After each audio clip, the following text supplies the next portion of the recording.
Still strong cause I push. Moved on when I push. Hard times gotta push. No climb bitch I push. Back straight, push. Chest up, push. Head up, push.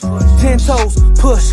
Big things stay big things when the small things get pushed. And the small things stay small things when the big things just push. Chest up, push. Back straight, push. Head up, push. 10 toes, all praise to the underdog. Damn right, yeah, the underdog. Same one that was down with you. Came up, now you want to fall. Fake love, I don't want it all. Gang shot, I just want the ball. No convo for broke niggas. Grab the phone when the money call. I do this shit by myself, I don't got no help, so I gotta push. To keep it from not working out, put food in my mouth, bitch, I gotta push. Lucky that I'm not a crook. Judging the way that you look, I see the hate in your eyes. You easy to read like a book. Fucked them up when I came in. They ain't think I had arrangements or could cover that plane tick. So we gon' get to this lame shit. Yo, what's happening? Yo, all right. What's up, D? What's happening? Oh, man, that was a good pre-show. I hope you enjoyed that game last night. Well, first half, I tried to tell y'all don't listen to me. Y'all think I'm old and burnt out and don't know what I'm talking about. But look here, Eric Johnson. Welcome to the All-Over-The-Place podcast. Lot to talk about. A lot of people's talking about. Crystal Fouch, how you doing? A lot to talk about. Yvonne Johnson, how you doing? Auntie is listening to you. That's your auntie? Yeah. Okay. Michael Jackson, how you doing? Listen, it's so much to talk about with Brady. Is he the GOAT? Monica Massey, glad to have you back. Yeah. Is he the GOAT? The two tackles or the three. Rick Cummings, what's up, homeboy? The three linemen for the Chiefs that was caused problems, and Mahomes, a couple missed touchdowns, and it's a lot to talk about, man. Yeah, it's a lot to talk about, man. We can jump right into it right now, man. So, what did you think about the game? I thought that the two tackles for the Chiefs played a part and gave Patrick Mahomes a little happy feet. You know what I mean? And he wasn't as confident with the two ends being gone. So I thought he prematurely was taking off a little too soon because he was worried about the ends all along. So he never got comfortable in the pocket. So hold on. Well, I mean, even when I say this, I think that by him not having, look, there they go, talking about don't bet against the GOAT and all that. So let me tell you, with them not having them three linemen, Slink, that meant the world. Like, they ain't have a chance. I don't even know why I put $2 up. I had to get a small coffee instead of a large today. So it's like, I owe Quentin quite a few people. I had to buy somebody Lito's pizza. So it is what it is. You playing Monday morning football. You see, before, when y'all hiked the ball, hood up, Mahomes gonna do this. Oh, he can do. Man, he's not Superman, man. He's human. He's top of the class. He's the face of the NFL right now. But even Brady lost in the Super Bowl before. He had to be humble. He was getting too far, talking about he the GOAT and all that. He ain't done no more than what Russell Wilson done. Same thing. They went back to back. Russell Wilson, if you look at Russell Wilson, he supposed to have two. He's supposed to beat Brady twice. Yeah. But here's crazy. It's funny that you say that because I read something earlier where it said that Brady is only 2 or 3 plays away from being 10-0 in the Super Bowl. Or he also from losing. Let's say he lose to Atlanta. Eric Johnson was that referees played a big part. He could have lost that game to Atlanta, though. Yeah, he even could have lost to Carolina Panthers. Back almost won the first one. He could have lost to the Rams. He could have lost to the Rams. You know what I'm saying? The Giants. You can go on and on and on, but he didn't. Talking about shit. If my aunt had a set of balls, she'd be my uncle. So a bunch of ifs and shit. Listen, y'all got to realize that it was some calls early that was controversial. No Eagles beat them upright. Yeah, right. That was he right. But you know how the Eagles beat them? The Eagles beat them taking chances. They went for 4th down. They did. What's that you got? Donald Duck orange juice. It's the best orange juice you ever gonna taste. You know, a lot of back in the day. That orange juice been around for a long time because that's where all the old Jews used to drink vodka and orange juice with. No. So actually, that's the vodka and orange juice. That's what the old times used to drink. That Donald Duck. They said that motherfucker. They lost. You're right. Michael Belly. Listen, everybody's playing Monday morning football. How do you spell has where y'all forget to come? Oh, your plate. Oh, and I was at work today. Oh, listen. What he said. Okay, the game was all of it. Okay. Frank Hall is back. I don't see you in the back. Yeah, you ain't back. We missed them plates, though. We missed them plates. Yeah, Pab, you ain't called nobody nothing. Wrap it up. Wrap it up. Grey Goose and Donald Duck. Man, hey, Rick. Rick, hey, I'm telling you, man, I told him that the old times used to drink vodka and orange juice. Donald Duck. Seagram's? Oh, no, I think that's gin. Isn't it? No, that's gin. Seagram's is gin. They used to drink like, back then they had, because Seagram's is naughty here. That's gin. Oh. Yeah, that's gin. You know why they got all them knots on the bottle, right? Why is it? Because if you drink that shit, somebody will whoop your ass. You're going to be so drunk, you're going to be knotted up like that bottle. Do you know what time that is? Yeah. Hey, Donna Douglas, how you doing? Donna Douglas. You know what time dinner is? I don't know what time dinner is. No. Donna Douglas. Gilby's. Look, they're going to rob me, Jackson. Nitty head. Hey, anybody, let me ask this question, Deon, since you didn't see it. How many listeners on? Right now, we got 36. Okay, 36 listeners. Real quick, question. Did anybody see the man hit the police in the head with the stick? And did the police shoot him or not? What's up? Hey, Dana Kelly, how you doing? Dana Kelly, you quick responder. There it is. Lord. All right, Boosie. That's the whole. Boosie, you done fucked up that shit. Here come Luke Cage. He'll be in Seagram's. Don't let them motherfuckers find out if they don't Mike in them house. They gonna be, hey, Boosie. All right. Passing the phone. Hey, Boosie, you mess the show up every time when you every week the home with hey, take the Boosie on, man. Fuck it. We got to get Boosie on, man. We got to send her a link. Gary Anderson, how you doing? Used to come in a little red can. My question was, you talking about Donald Duck. Police killed him. That's what I'm talking about. That's what I'm talking about, Ern. I told you. I tried to tell you, Deon. The man smacked a white man. Smacked the police in the head with a stick. Man, that's crazy. And the police I ain't hear killed him. nothing about that. That was on local news. That's local or that's somewhere else? That's local news. Yo, what's up, Greg? Also, he shot him. Okay, Monica, that's right. Okay, he shot him. That's booth. Hey, Pav and Mike Bendy. Oh man, y'all typing so fast, y'all spelling names wrong and everything. The police shot him. Okay, Boost. That's what I was trying to tell Deon. Time out. What area was this in? Yeah, okay, give us the area. I have no idea. Hey, what area was it in? Give us the area. What area was it?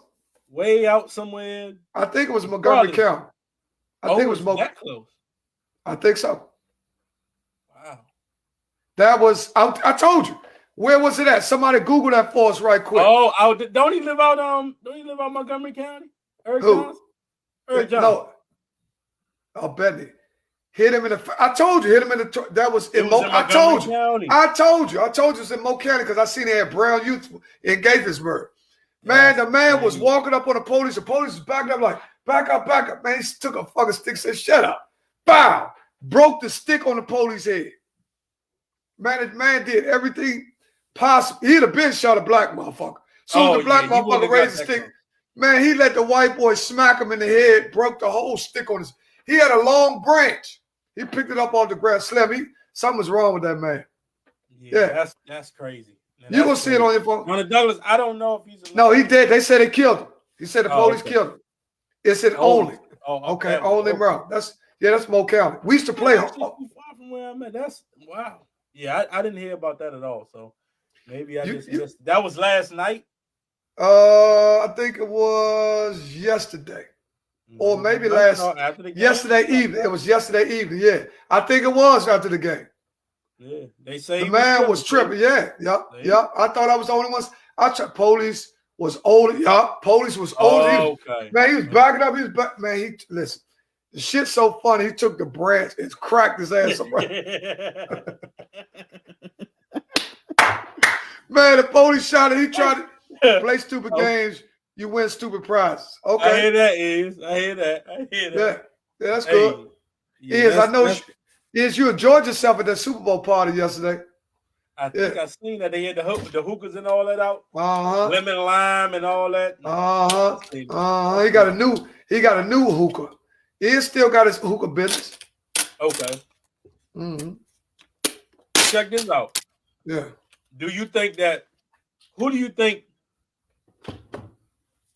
it was Brady or do you think it was Mahomes that blew that game yesterday? Was it Brady or Mahomes? Well, I don't think Mahomes blew it. I just think that minus the 2 tackles and the scheme that Tampa Bay played was perfect. I'm not going to – Brady really was more like a game manager yesterday. You know, he really just managed the game. He only had 200-something yards. Ain't like previous Super Bowls we had to throw 400 or 500 yards. Right. He threw for 200-something yards. He just didn't make no mistakes. He got the ball out of efficiency. Brian Leftwich, congratulations to the homie from HD Woodson, called some beautiful plays underneath, play action. Fournette, they had people got to give people credit. They had a lot Fournette and Ronald Jones was running that jump hard. Man. Also, the other boy played a good game too, Antonio Brown. These dudes was humbled by decisions and mishaps that happened in their life. They got a second chance. Kansas City receivers dropped balls. Listen. Yeah, they did. It was almost like they was playing the game last week or something. They just never got in sync to me at all. Even from the first play when he kind of scrambled out, it was like, what's going on? Like, this don't even look like they regular off. No trick plays. I mean, I think they might have ran maybe 1 or 2 reverses to start the game, but it just ain't look like no regular. Like, they really ain't really getting no type of rhythm, man, offensively. So, well, look, Fournette had fresh leg, Greg. You know what else happened? I tried to tell y'all that player for player, Tampa Bay has a better team. But Kansas City was playing better. But people weren't paying attention to the competition that Brady had to go to get there. He beat Hall of Famers. He beat Drew Brees.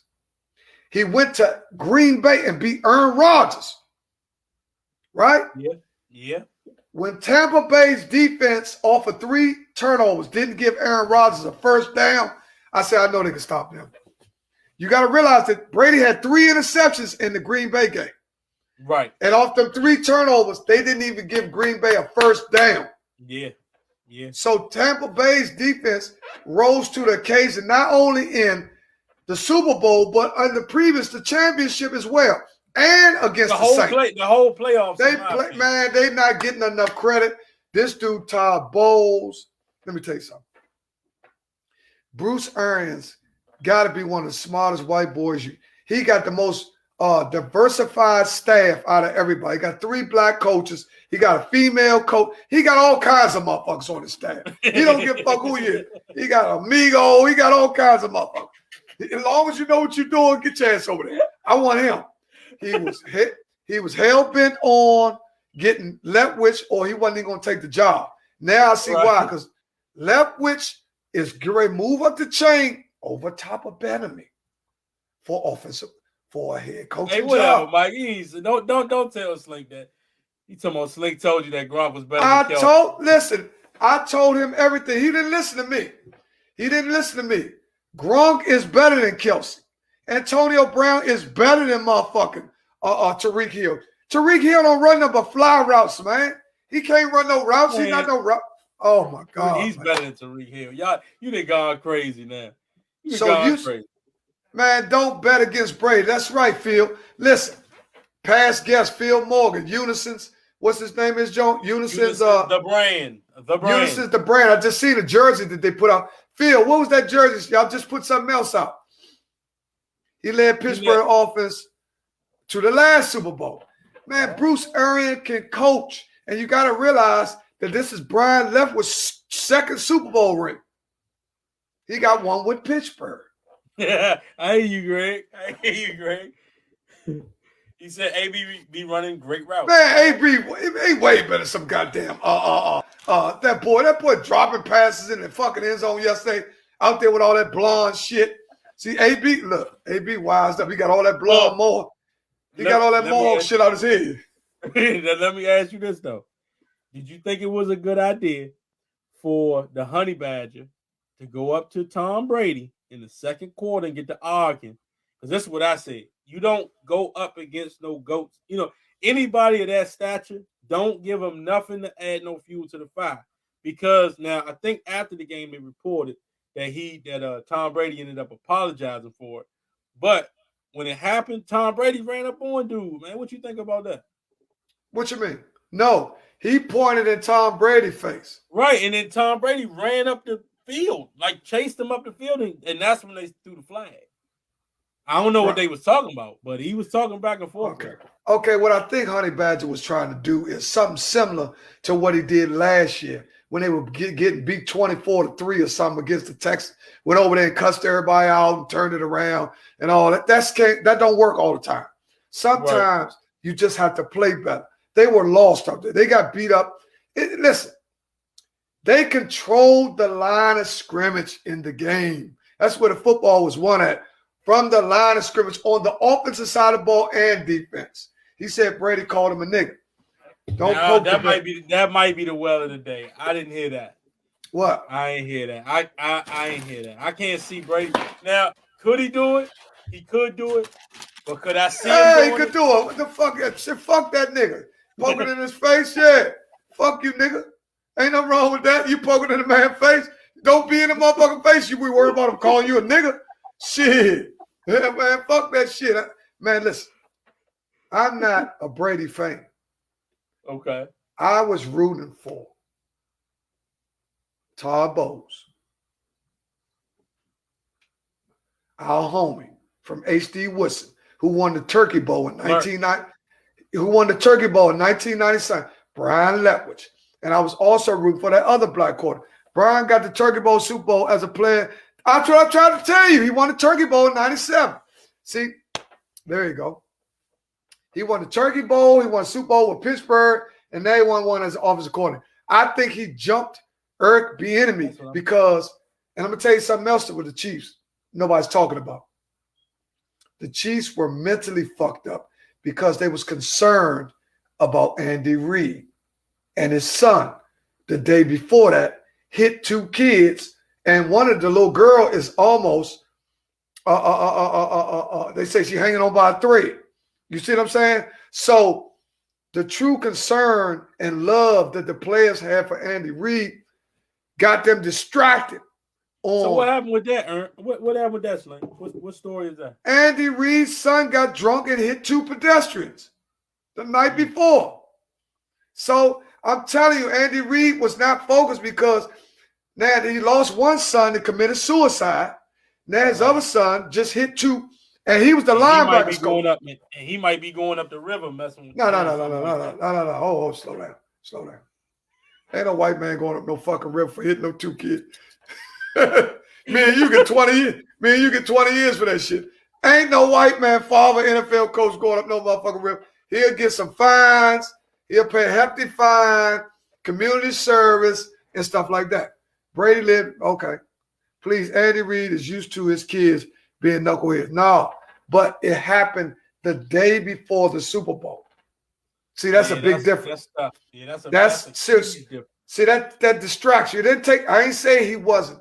I'm just saying, all you need, you got, did you see what Tom Brady did to get focused? He put his family out the house 12 days ahead of time. Yeah. So something's going on. Man, you got to realize, Deon, if you ever played in big games, what you did, Lamar Riggs, now knowing what you know, all great athletes take some time to themselves, like LeBron did when he read that book, when he scored 45 against. That was the defining game of his career against Boston, down 2-3. where he scored 45, where he read that book. He didn't want to be bothered with nobody. See, you got to raise your level of mentality. That's why Brady's so good, because he makes people around him good, because he's not athletic. Nah, he ain't athletic at all. But he ain't got an athletic bone in his body. But his IQ, it makes you forget about not being able to run, because he know 1,001, 1,002, get rid of the ball. You see what I'm saying? He already know. They coming, I ain't got nobody. Take a sack. Fall down. What was Mahomes doing? Mahomes was running backwards. Man, because that was the craziest thing. It was like every time second down and 7, if it was a passing play, he was running 30 or 40 yards behind the line. Like it was like playing Madden or something, man. I don't know what he was on. Yeah. I have no idea what he was on. Charles Smith was a damn situation. And Charles, right. Charles, it was in Boston. That's right, is. But when you black, you got to have a high dignitary to vouch for you. You follow what I'm saying? Right. Now, it all depends on your legal team and outside of your legal team who's vouching for you. If you have a prominent black with a lot of respect in the white European community, they will bend the rules a little bit. That's how it is. Now, let me tell you something, Deon. And this is the truth. You get drunk. You go out there in your expedition. You hit 2 kids. You might stand a chance because you have impeccable history. You have a lot of people that's going to vouch for you. It could be considered a one-time event, right? All this plays a part in the court case, and people give a character witnesses. People talk to you. Man, Deon ain't like that. It's just a one. People will vouch for you. Same incident happened with me. I do the same thing you do. They go into my background. You see my background, my checkered past, all the charges I got. I will be tried different than you because of my history. You see what I'm saying? So I'm saying that when you white, it's different, period, because the laws are different, white and black. But when you white and got money, it's totally different. And you somebody that's well-liked by a lot of people. They're more willing to forgive you. What's up, Bill? What's up, Bill? Andy Reid is liked by a lot of black people, and he liked by white people. Right. Now you right. Yeah, he got some his son, man, Andy Reid, man, he be eating like shit. His son's be out there fucking up like shit. That's why I like about Andy Reid and Andy Reid. Yeah, listen, Andy Reid, good dude. That's what we talking about. Yeah, you going down. You're going down, pimp. I love Andy Reid. Everybody love Andy Reid. Andy Reid, good dude. But I'm going to tell you something. Since when he was in Philly and, that whole run he had.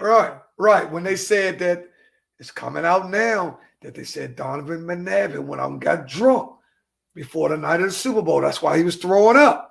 A lot of people said that's why T.O. got on him, because he was throwing up, because he was out drinking. Deon, think 2 days, his buttons, not choking him. Hey, what's up? What's up? We ain't got time for what's up, Aki? You are absolutely right. Listen, I'm trying to tell y'all. What's up, Tish? Hey, Tish, what's happening? How you doing? How my man doing? He had a birthday. Was that his birthday, Tish? My man Akers. Good dude. Good dude. He accepted Michael Vick. Right. He did. Listen, Andy Reid gave Michael Vick a chance when nobody else wanted to fool with him. See, right. And gave him a starting spot. He burned it up for a minute and everything. Did they go to the playoffs? Yeah, they did. By Andy Reid giving him a second chance, it worked in unison because Michael Vick gave Riley Cooper a second chance. Right. When Riley Cooper said, I'll go over there and fuck all them niggas up. Remember Riley Cooper said, he said, man, I wish some niggas would do that shit to me. I'll go up there and fuck all them. Oh, it's his birthday today. Yeah, I got to send him something. Happy birthday. No, it's my man L. That's one of my clients. Click me in. Yeah, we got you. You send him the link? No, I ain't send him out today. So yeah, okay. I ain't send nothing out today. We got on late tonight, so. Okay, yeah, we Bill, yeah, I sent this one out, baby boy. Chime. That's my man. He beat the Redskins 59-10. Yeah, that's right. He came back and threw that ball from the goal line on the Redskins. Remember that? Mm-hmm. Now tonight, we don't have no guests for y'all. So when we don't have no guests, the show is basically like what's on y'all mind. Right. Now we need to comment.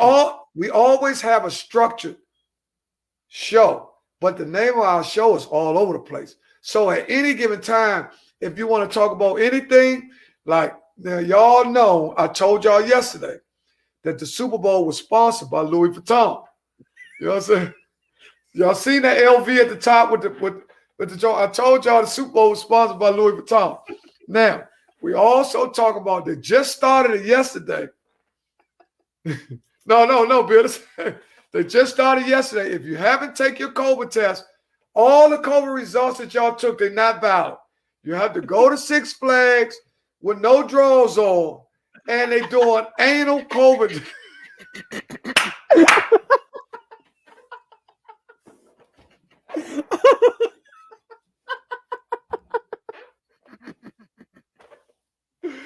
Listen, man. Listen. Hey, Slim, you gotta chill, man. Listen, man. For those of y'all that think all them COVID tests y'all had, they're not valid. Y'all have to go to Six Flags. They started over in China. They doing anal ass wipes. All that swabbing, they swabbing your ass now. You got to go to Six Flags.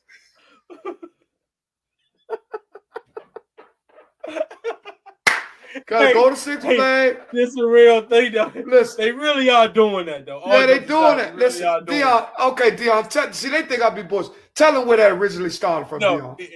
It really did start from China. They are now doing anal COVID testing. That's the real deal. It's a real thing. CNN, I believe now. I don't know about no swab and all that, but that's what they say they doing. So listen.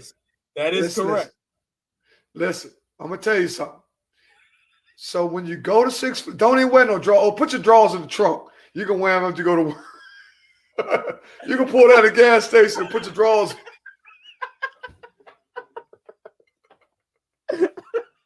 You can put your drawers on. You can go down that gas station down there with a detail on and put your drawers on.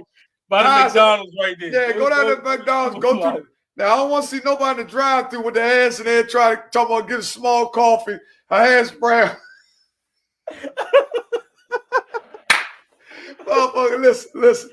Y'all got to realize that a lot of stuff is going on. We're shifting gears right quick. We're going to talk about Trump's second impeachment. What do y'all think about that? It is what it is at this point. Listen, it's running now.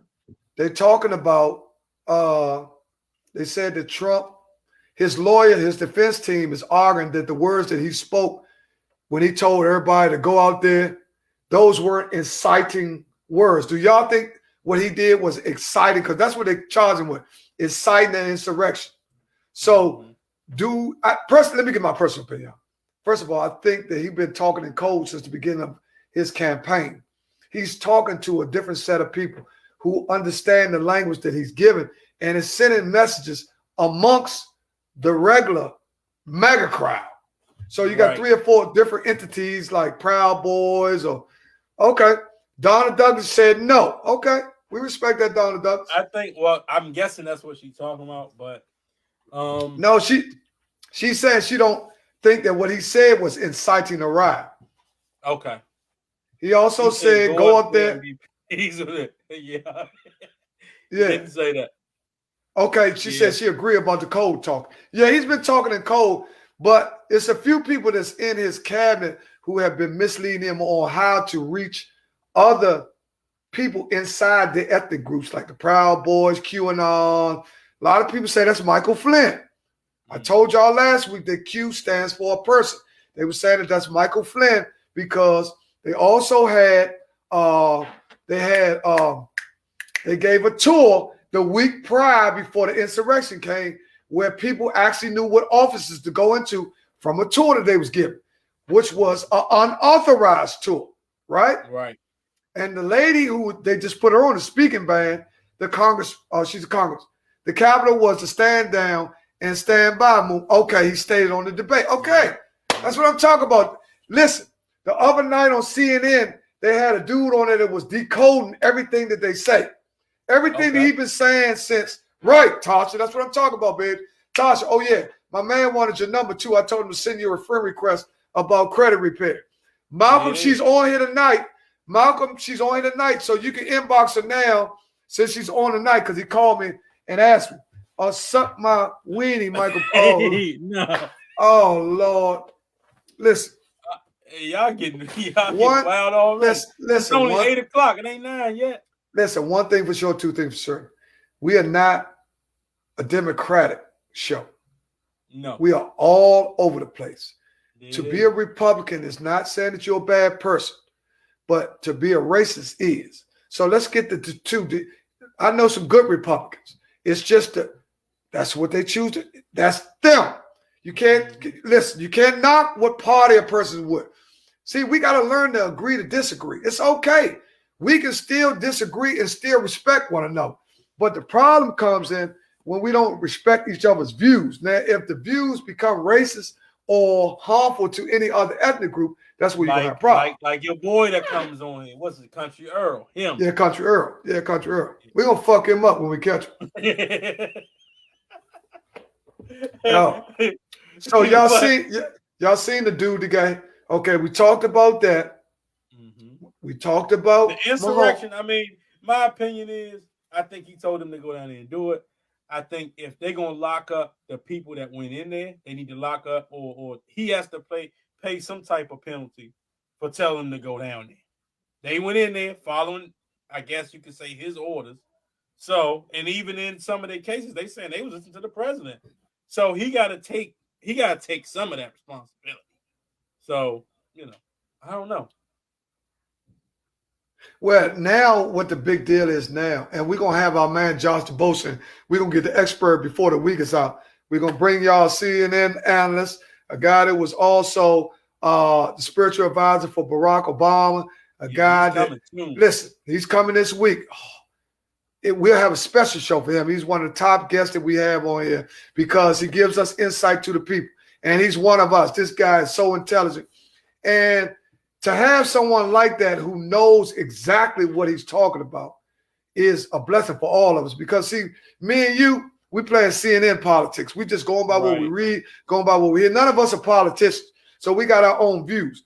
Oh, Julian, talk about Mike Belly drunk, sleep on the couch off the whiskey. Oh, yeah. See, Bill, everybody think they can drink that whiskey. That whiskey is on another level. What up, fella? Hey, Marcel Robinson. Oh, Marcel Rob. That's my man, Big Rob. Big Rob also has, I just like this page too. He has a safety business where he sells all kinds of stuff for ladies to get, like pepper spray. Hey, Big Rob, put some of your stuff up there and we'll run across the bottom line. He has a safety business for all safety issues for women, like what's that stun gun? What you know what he's talking about? Yeah. Yeah, they got pepper spray. He got knives on lighter. Anything that's safety. He runs a safety business for women. Also, he's a Metro bus driver. He say he's a hood politician too. Okay, right. That's what we all are. We all hood. But one thing we gotta respect Trump for. This is the only one thing that I respect him for. He made every last one of us become politically conscious. Before Trump, we had 8 years of Obama, which we got a little bit where it's like being in a relationship where we trust what he was doing. So we wasn't in the news every day. But Trump came and reversed everything, which had us back engaged to see what's next. What trick he gonna play next? So it plugged us back in because we had 8 years of relaxation. Some people say Obama didn't do enough for our people. What do you think about that? I think Obama did a lot for the outer, just the visual of it. I think he did great with that. Now, I know that he helped out a lot of other areas, LGBT and that type of thing. He did do a lot of things for the black community. Most people are going to say that he didn't do enough, but I mean, how can you do a whole lot if you got the Senate against you or if you got the House against you? Like when he first got in, he had both, But then once McConnell took over, he said he wasn't going to sign nothing. So he was a right. dead duck. He was a dead duck after that. So you can't really get mad at Obama, but I know people will. But, you know, I mean, he did the best he could do, I guess. I mean, what would you do in that situation? They're gonna criticize you no matter what. See, they go one right there. They're gonna criticize you either way. Well, as y'all talked about the land, the TR. Oh, we're gonna get to that. Right. Yeah, we gotta get to that. Where that broad is saying TR. Okay, Marcel, what is she actually saying happened? I didn't get into that yet. That's right, Deon. I don't know who said what, but I know they were trying to buy. Well, I ain't gonna say they was trying to buy. I don't know if they've been trying to buy it. Allegedly, they was trying to buy something. Then all of a sudden they start talking about they, you know, taking kid or doing some type of sex slave and stuff like that. Is that what we talking about? So I don't know. I don't know. Some people don't know that the Congress runs the world. Yeah, Congress does run the world. You can't have, yeah. It's not about black or white. That's why we are where we are now. Okay, all right. The president is a messenger. You're right. He's a puppet.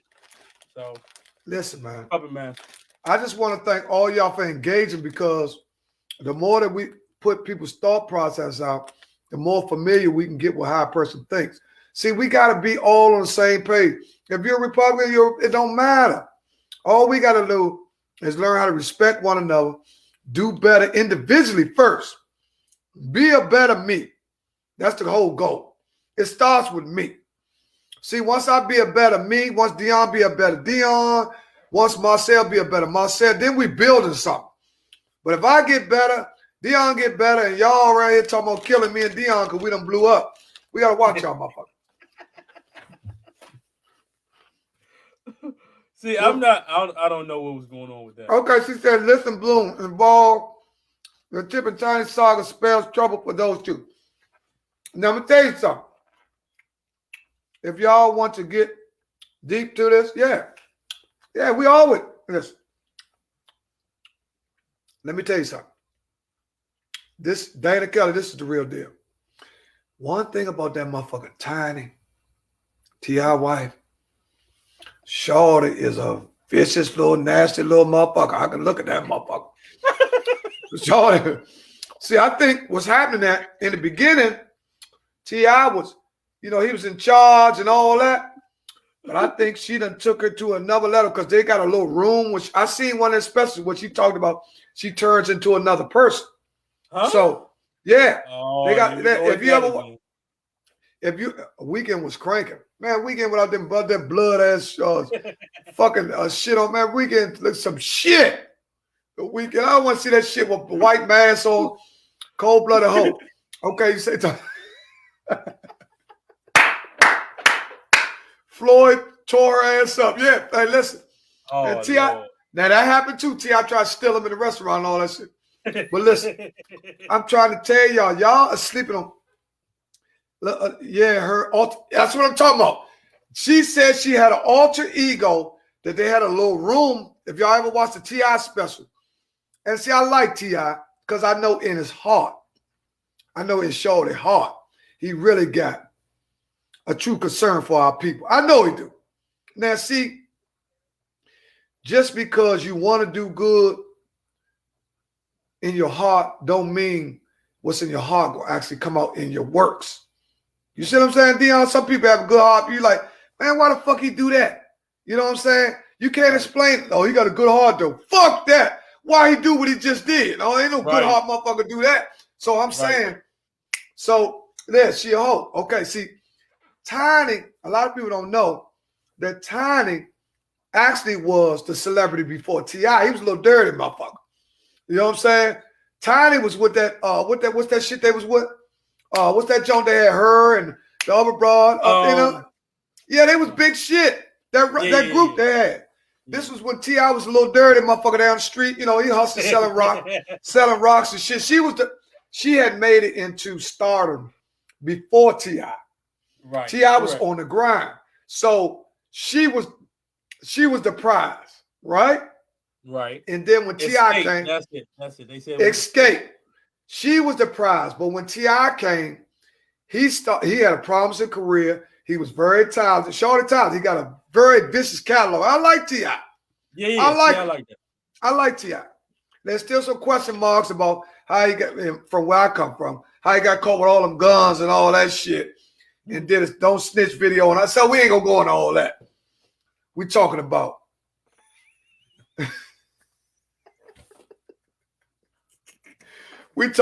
where his heart is. I truly believe that T.I. got the best for our people. And that's all you can ask for. I see people be trying to dissect a motherfucker like that. She's older than him, right? I think she's you know, she got her eyes done, she got her ass done. You see her ass? No, I haven't seen her. Like, her face is not, I guess, what I like, so I don't really pay much attention to her. You know, well, that's his wife. To me. I say to me. So, no, I can't say that. No.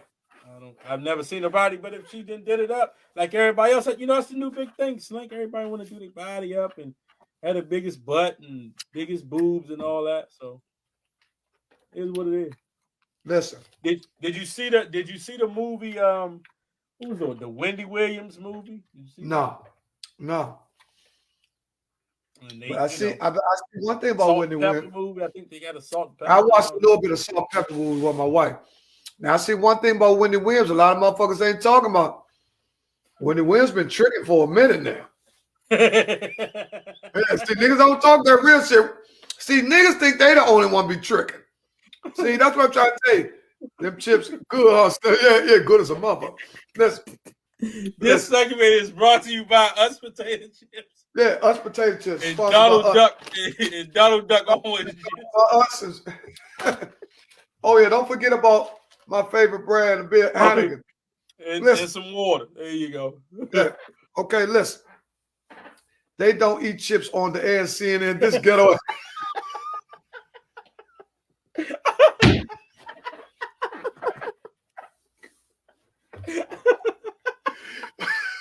Hey, Ian. Oh, my God. You gotta chill. Oh, man. You gotta chill, man. Oh, yeah, Method got high and fucked the shit out of Yup. Flat back. Yup. Listen. No, Robert Jackson. She ain't. Listen, Method Man was with her, right? Okay. But I think she got caught up on Method Man because he didn't want to fuck with her no more or something. And she said something about Method Man's wife, which she had cancer at the time. That's why he said fuck Wendy Williams. They were supposed to be like a secret, but she said something about his wife on the air, which was disrespectful. You know what I'm saying? They both been creeping, but she couldn't hold it and said something about his wife. And Method Man, that was a wild. Yeah, that's a while back. I didn't know she was into the nose candy like that. You know, she was really into that cocaine like that. Listen.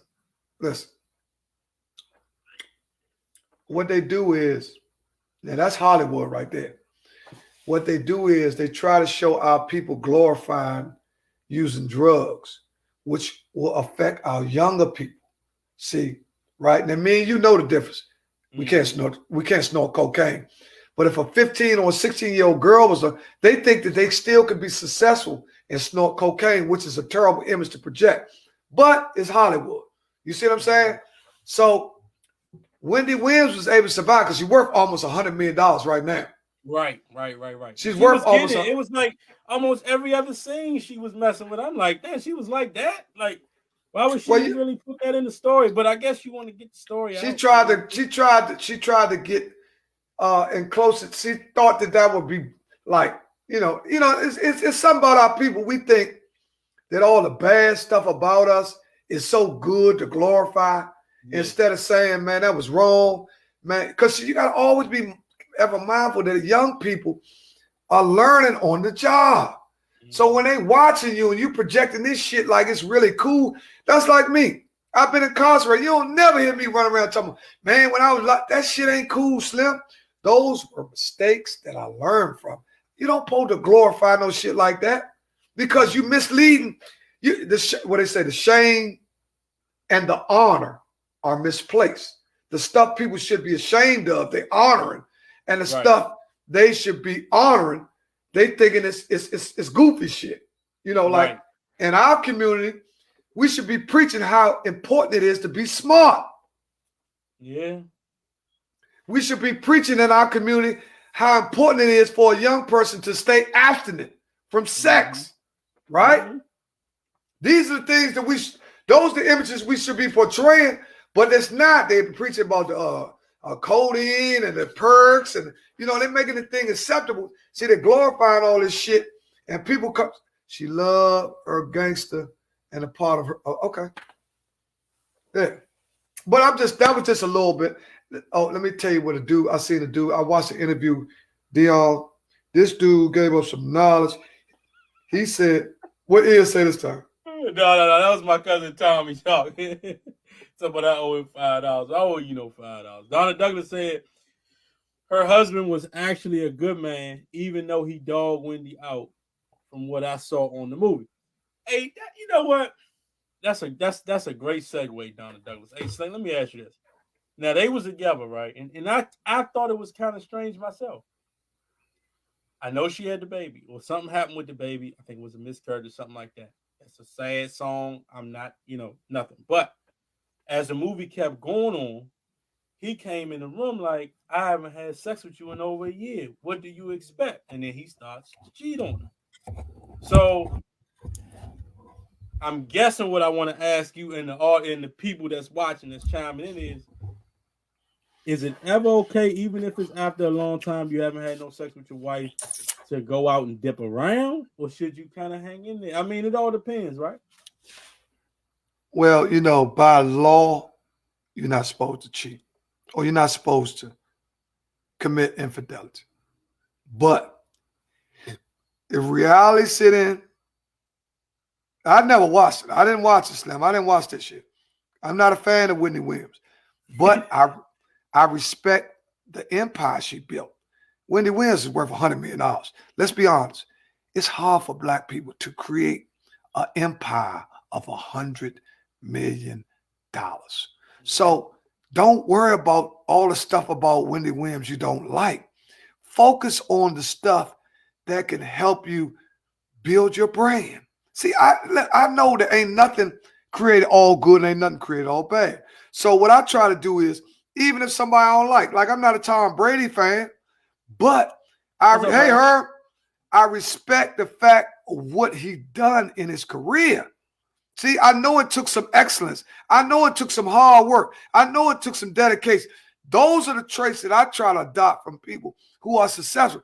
Fuck all that personal shit, man. We got to get off all that personal shit and get to attributes. Hey, Quay, how you doing? It's the difference between withholding sex and it being able to have sex. What do you mean, Quay? Break that one down. Remember, I was just asking you. I said, now the dude, it took him a year or whatever. He was, he wilded out. And the dude, I mean, he wouldn't found something else because they hadn't had sex in a year. And that was his excuse. He said, well, I haven't had sex with you in a year. And she was like trying to go through his phone. Something happened. I think she found something out or something. And that's how it went down. That's why I was asking you, do you think even if you haven't done nothing in a year, that it's time to, move on and sow your royal oats? Man, let me tell you something.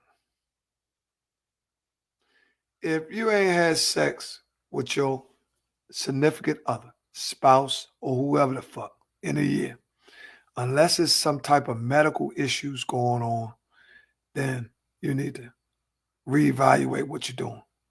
Mm-hmm. You know what I'm saying? Because there's no reason, unless there's some type of medical. Tamika Flo, Wendy Williams was a drug addict, but she was also a very determined woman to regards to her career. Never missed a day of work throughout the drug addiction. I don't agree with how she slandered superstars' names, but everyone got that thing, right? Nope. That's my niece. Talk about the lady who used. We get ready. Oh yeah, we get ready to get in that too. Gorilla Group. It seems like she was messing around.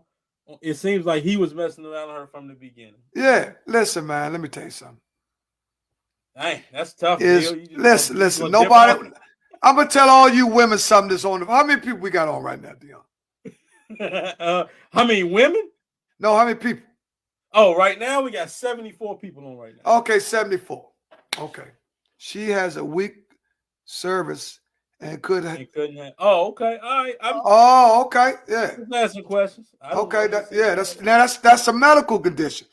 That's a medical condition. Now, if you really love somebody and your spouse, not girlfriend, spouse, because if my girlfriend goes 6 months, I'm fucking shit out of somebody. All that bullshit.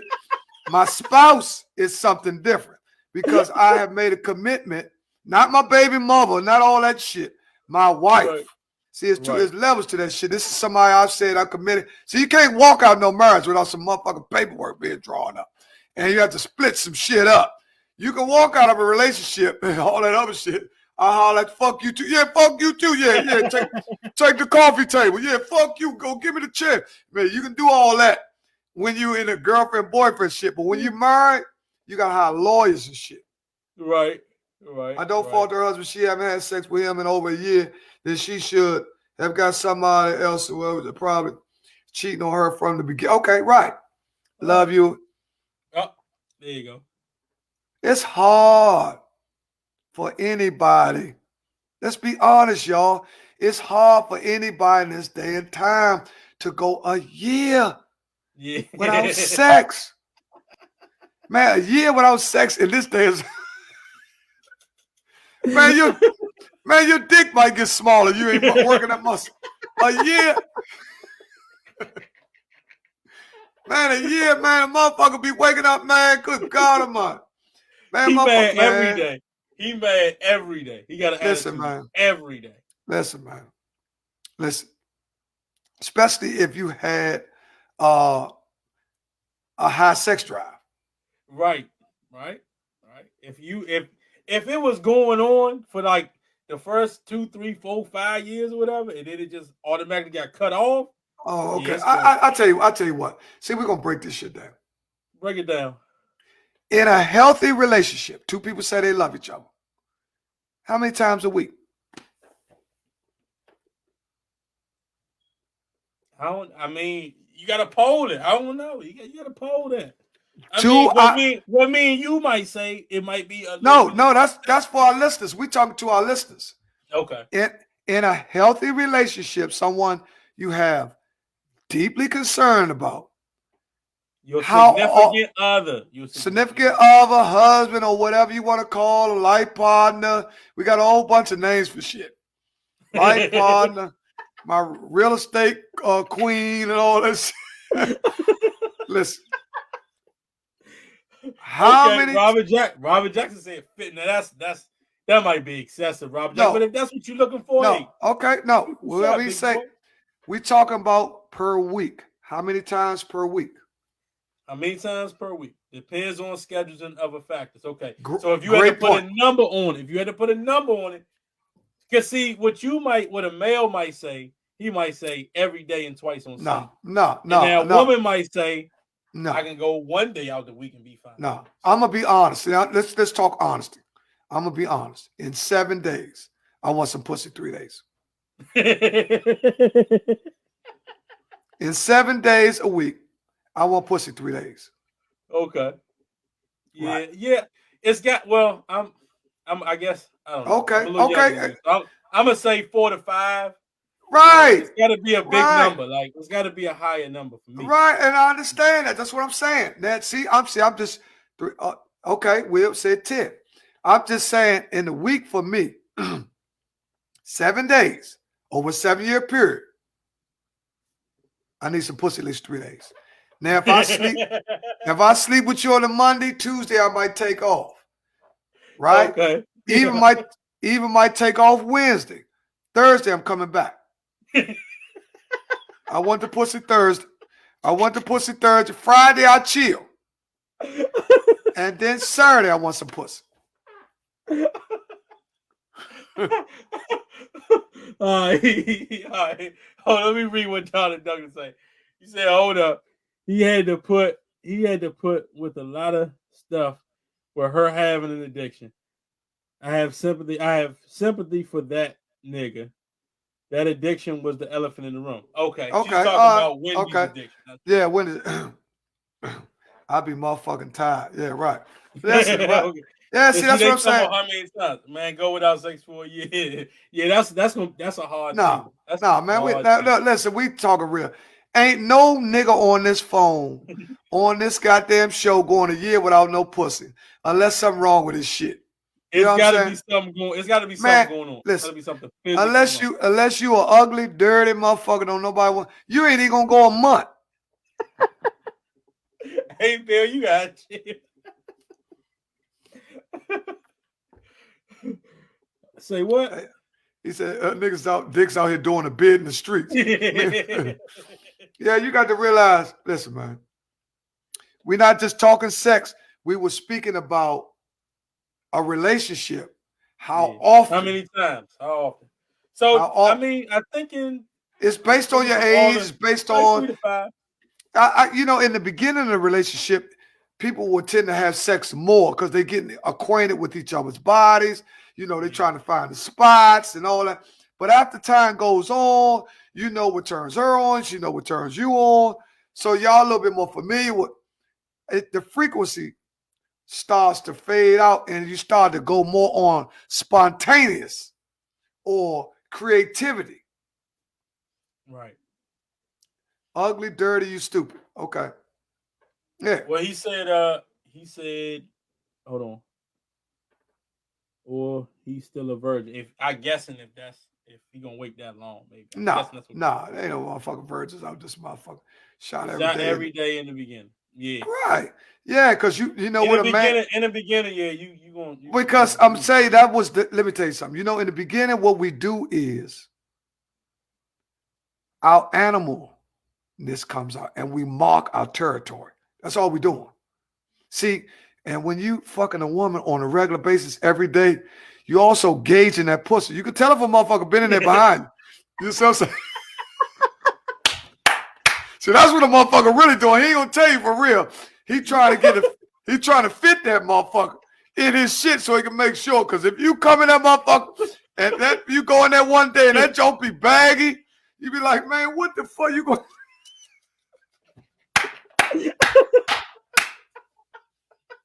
Hey, listen, Slim. I'm telling you, that's in the beginning. That's why a man really he marks his territory. Right. He goes in there on a regular basis so he can get familiar with like, oh, I know ain't nobody hit my people. I'd be fucking with all the time. Ooh. And after a while, he get to understand his people. Oh, she cool. She ain't what they call a sneaky broad. Oh, it's just like the women. The women do the same thing. Try to screw a motherfucker all the time to drain his ass, make sure he don't have nothing for the next person. Mm-hmm. So it works both ways. And she could tell, because ain't no way in the world the average nigga gonna come home and say, baby, I'm tired. Right. Yeah, I don't know. No. See, a woman know. That's how they gauge you. Women gauge you just like men. Gauge you like that, huh? Never thought about that. They gauge you. If you come home and if you out of characteristic and all of a sudden last week you went 3 times. This week you only went once, something ain't right. They already know. They gauging you, huh? They gauge you. Then they start checking your phones and looking at your texts and start. I thought you get off at 6, honey. All that old shit. Yeah. Yeah, you come down, baby. I just went to the barbershop. You know what I'm saying? You usually go to barbershop on Tuesdays. See, all that shit comes in play. Right. Because you done created a doubt because you out of characteristic. So sometimes I'm just giving you guys a little game. Even when you're tired and you've been with your side piece, you got to come home and put that work in. You can't take the night off if you've been with your side piece and come on. You got to give your woman that business. You got to give her that business. You can't come home like you've been. Point blank, period. Yeah, because she going to know. She going to let check this out, Deon. You said something earlier, shifting gears on. Well, hold on. We're going to give y'all 30 seconds real quick. We've been running an hour, and we do got to put this only an hour at a time on the Instagram feed. So we're going to take a quick 30 so I can cut it. We'll be right back. We'll be right back. Still strong cause I push. Moved on when I push. Hard times gotta push. No climb but I push. Back straight, push. Head up, push. Chest up, push. 10 toes, push. Big things stay big things when the small things get pushed. And the small things stay small things when the big things just push. Back straight, push. Head up, push. Chest up, push. 10 toes, push. Came in the game just to murder something. Put it on lock like a burglar coming. Sleeping on me, that's a bad dream. Then you wake up in a hearse or something. And we are back. So Robert Jackson just hit us and said it's called load management. I'm guessing that's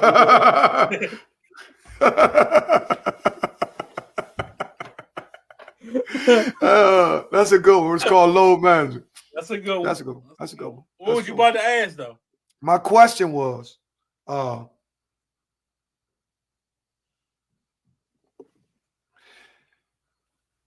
about the boy shifting gears all over the place.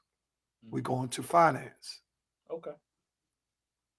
Let's talk about the boy that brought all them shares. A Bitcoin. Came in a Bitcoin. Yeah, that was Tesla Bitcoin. owner. What is his name? Elon Musk. Yeah, he brought over. He spent $1 billion. He spent $1 billion on Bitcoin. Now, yep.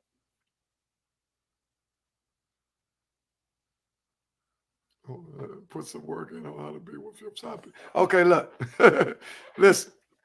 The dude is one dude that was on our podcast that inboxed me about a month ago. Eric Lamar from Uptown. Good dude. Solid as a rock. Red Joker. He be sponsoring every Sunday up there by Tacoma. By next to Coolest, they had a basketball tournament. He used to sponsor stuff at Tacoma State. Good dude, man. Solid as a rock. Me and him went to the same church. He told me. Matter of fact, he didn't tell me. He put it on Facebook. He said, hey, I'm going to tell y'all something. He said, it's a major player to get ready to buy a whole lot of Bitcoin. Double down. He said, I'm just giving you some information. It's up to you if you want to choose it. Man, listen, it was almost like he was inside trading. Mm-hmm. Because a lot of people be knowing. Because he was on his game. And he also wanted to come on the show. He was one of the guys that asked to come on the show and talk about what he predicted. So before he gets on here, because I was telling you, I said, man, I got to bring Eric on because he had said something. But he never got back to me because he don't live here. I think he live in North Carolina. But he come back and forth. He drive trucks, I think. Whether that's to be false or true, I can get in touch with him. Yeah. That's not a problem. And I can also find out some of the facts where he was giving this information. Because if a person was to put $1,000 on Bitcoin prior to the Tulsa boy buying, blowing up? Okay. Yeah. He would have I think you probably would have got, because I mean it was already at something crazy, something like 15, 16,000, I think a share. Anyway, so you probably would have made a nice chunk though. I mean, it went up like 5,000 or 6,000 in one day. So it's up to $20-something thousand for Bitcoin. Yeah. That's for one share. And you talking about what 10 years ago it was still like a penny stock. So you could have bought 1,000 of them for, $10, something stupid like that. And now you'd have all that money in Bitcoin. But people don't really know it's a lot to Bitcoin. It's not as easy as just put your money in and go. It's a lot of, computerized things with that. So it's not like you can just, get into Bitcoin, snatch your money out, go to the ATM. It's not the same currency. So, you got to do your research on the Bitcoin before you get in. That's what I want. That was one of the things what I wanted to talk about, because a lot of people make you believe that it's such thing as a get rich scheme, which it is. Yeah. People think right now, everybody think it is. A lot of people got a lot of time on their hands, on their phones more, everybody in the house pretty much. So like, it's more like gambling. It's like gambling, but you got a better chance of winning. I mean, you could think about it like that, because you shouldn't get your head torn off unless you do something stupid. I done made a lot of mistakes on this. So, and I got a couple nice come ups too. So, it's more like gambling, honestly, than it is a get rich quick scheme. Right. I don't think it's that. Right. Oh, Frank said it's a pyramid. Yeah. I mean, everybody know before stuff go up, people will talk. You can get on all these different things. Some people even charge people to know that they little insider trading or whatever they're doing. So, it is what it is. Well, let me ask you this. What do you think the average income for a single person to survive in the DMV is? What do you think per year? Let's go per year. I like to always do gambling in a different way. Okay, Yeah, that's all it Raymond is. Raymond Cheeks, let me ask you this because you're pretty smart. What do you think the average income in the DMV, well, let's just say DC, what will be considered good, great, and average by numbers? Average in DC, average is 80,000. Right. Average is 80. You're gonna have to have at least 100 to 110, and you. So hold on. So you saying average is 80 on down? Yeah. So when you saying a person costs so much? Okay. So you saying a person that's making $50,000 right now is struggling? He's struggling unless he got his house given to him from his peoples or something like that, and they own it. But if he got to try to buy something, nah, you got to have 100,000. Really and truly, in the entire DMV area, you got to be sitting on it as a unit. You got your wife, probably 90,000 a year. Because it just costs so much. You know what I'm saying? It costs too much. I would say rough median 80, 100, and 120. You should be doing great at 120 if you was making one. So I was different for me because I'm a little older. So if you go by expectations of all age also plays a part in it too. Let's just say you come home, you graduate out of high school, you got a bachelor's degree, you're 22 years old. What do you think a 22-year-old would be a good salary just finishing getting a bachelor's? With no kids. No kids, fresh out of college. Still coming back home to mom in them house. You're only 22 now. Well, see, here's the thing with that. It all depends on what you choose when you graduate, what your major is, because just because you go into computer science don't mean you're going to become an engineer. So, you see what I'm saying? Or just because you go into arts or whatever don't mean you're going to be a ballet dancer. So, like when you come out of school, like let's say I went into finance and I got on at the bank, I'm going to say 65,000 to stop me off. I'll be all right with 65. No. So you saying a young kid out of college from DC, 22 years old, should be making $60,000. He should be making. He got to make at least 60,000 with a bachelor's. He got to make at least 60 coming out the gate. If not, I mean, 40. What is he gonna do for 40,000? And he must gonna stay with his parents and come up for 5-7 years before he start making 60,000. He ain't gonna make that big of a jump. You see what I'm saying? Unless you know what I mean, you engineering or something like that. That's the only spot where I see you jumping in salary like that. Other than that, if you a regular banker, you sitting at 65,000 for 10 years. They make you a manager. You might get 80. You see what I'm saying? Just like teachers, they start off at 40, but with the amount of years, they make more money. Or if they get their doctorate degree, or you have to pursue. You got to keep going higher. You got to pad the books. You got to pad the books. You got to, as long as you comfortable where you work and live, that's all that matters. Fuck living to please others. That's what that's called contentment. But we talking about reality. We don't want nobody to think that it's okay to just be mediocre. Right. That's not the goal, because that means you ain't being all you can be to be putting that message out. It's okay to be all right. Nah, that ain't okay. See, we so far behind from other ethnic groups. We can't think like that is. We got to think about Slim, because we got to help somebody else. See, because if you just all right, you can't help nobody. You see what I'm saying? If you just all right, then it's basically all about you. Oh, I got my little 50,000. Fuck everybody up. Yeah. That's cool. Right. That's cool, but who can you help? Right. Who can you help? I mean, see, like I say, when you coming out of school, he gonna have to at least take 50, 55. He gotta be close to that. He can't take under. Okay. That's what I said, Raymond. That's what I said. 50. Yeah, I mean 50. Okay, hold up, Deon. We're gonna do it by years because a lot of people don't understand. They don't know what to look for, D. That's why people be having problems in pursuing careers and all because they don't have the numbers down. When people get out of college, some cats with no degrees making 50, make 150. Right. That's absolutely true. Yeah, you absolutely. Some people think college is the okie doke. Mm-hmm. Some people think college is a way for you to start out and become a great indebted worker.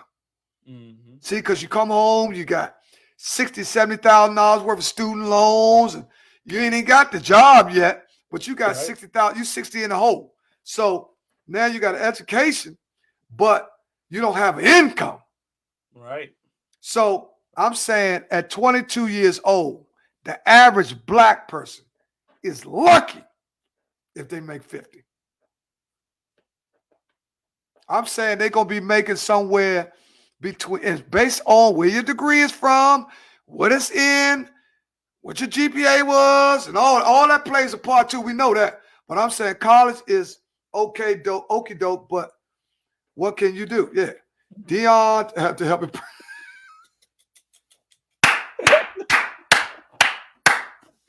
Frank's student loan just got go to the. Well, you know what? Here's the game on that. Like my whole thing was this. Go ahead. I knew for a fact I couldn't go to a university because I like the girls too much. I knew it. So it was no reason in wasting no money and wasting no time. So I tried to get a job, and I worked at Target for 2 weeks. I worked at Kohl's for 2 weeks. Literally, this ain't no lie. Right after high school. Hold up, you talking about right after? Okay. Right after I graduated from High Point and went straight there. And I was like, you know what? I don't like standing on my. I don't like doing that kind of work. So I went to computer school, and that was probably the best thing for me to go to a trade. I tell anybody, if you not a good student in middle school, or everybody got kids, if they not no good student, send them to trade school. It's way less money. Why force them to go to college? College ain't for everybody. College wasn't for me. Well, one thing for sure, as a parent's job is not to force the child to do what they want to do. They should know the strengths in the child. So they should put them in the best position to win. So if you know your kid is not, I got two daughters. I got one daughter that go to school for 20 years, smart as a motherfucker. Then I got another daughter that has other great skills. She's skillful. Skills pay the bills in the black community. So if you got a trade, if you're an electrician, you're a plumber, you're a carpenter, you're a steam fitter, all these trades, there's no ceiling to what you can make. Right. And you're going to work forever. You always be needed. And if you don't work for a company with a license, you can start your own. Yep. So it's going to be basically up to you. Now, we talked about a 22-year-old coming straight out of college. 50 grand would be the status.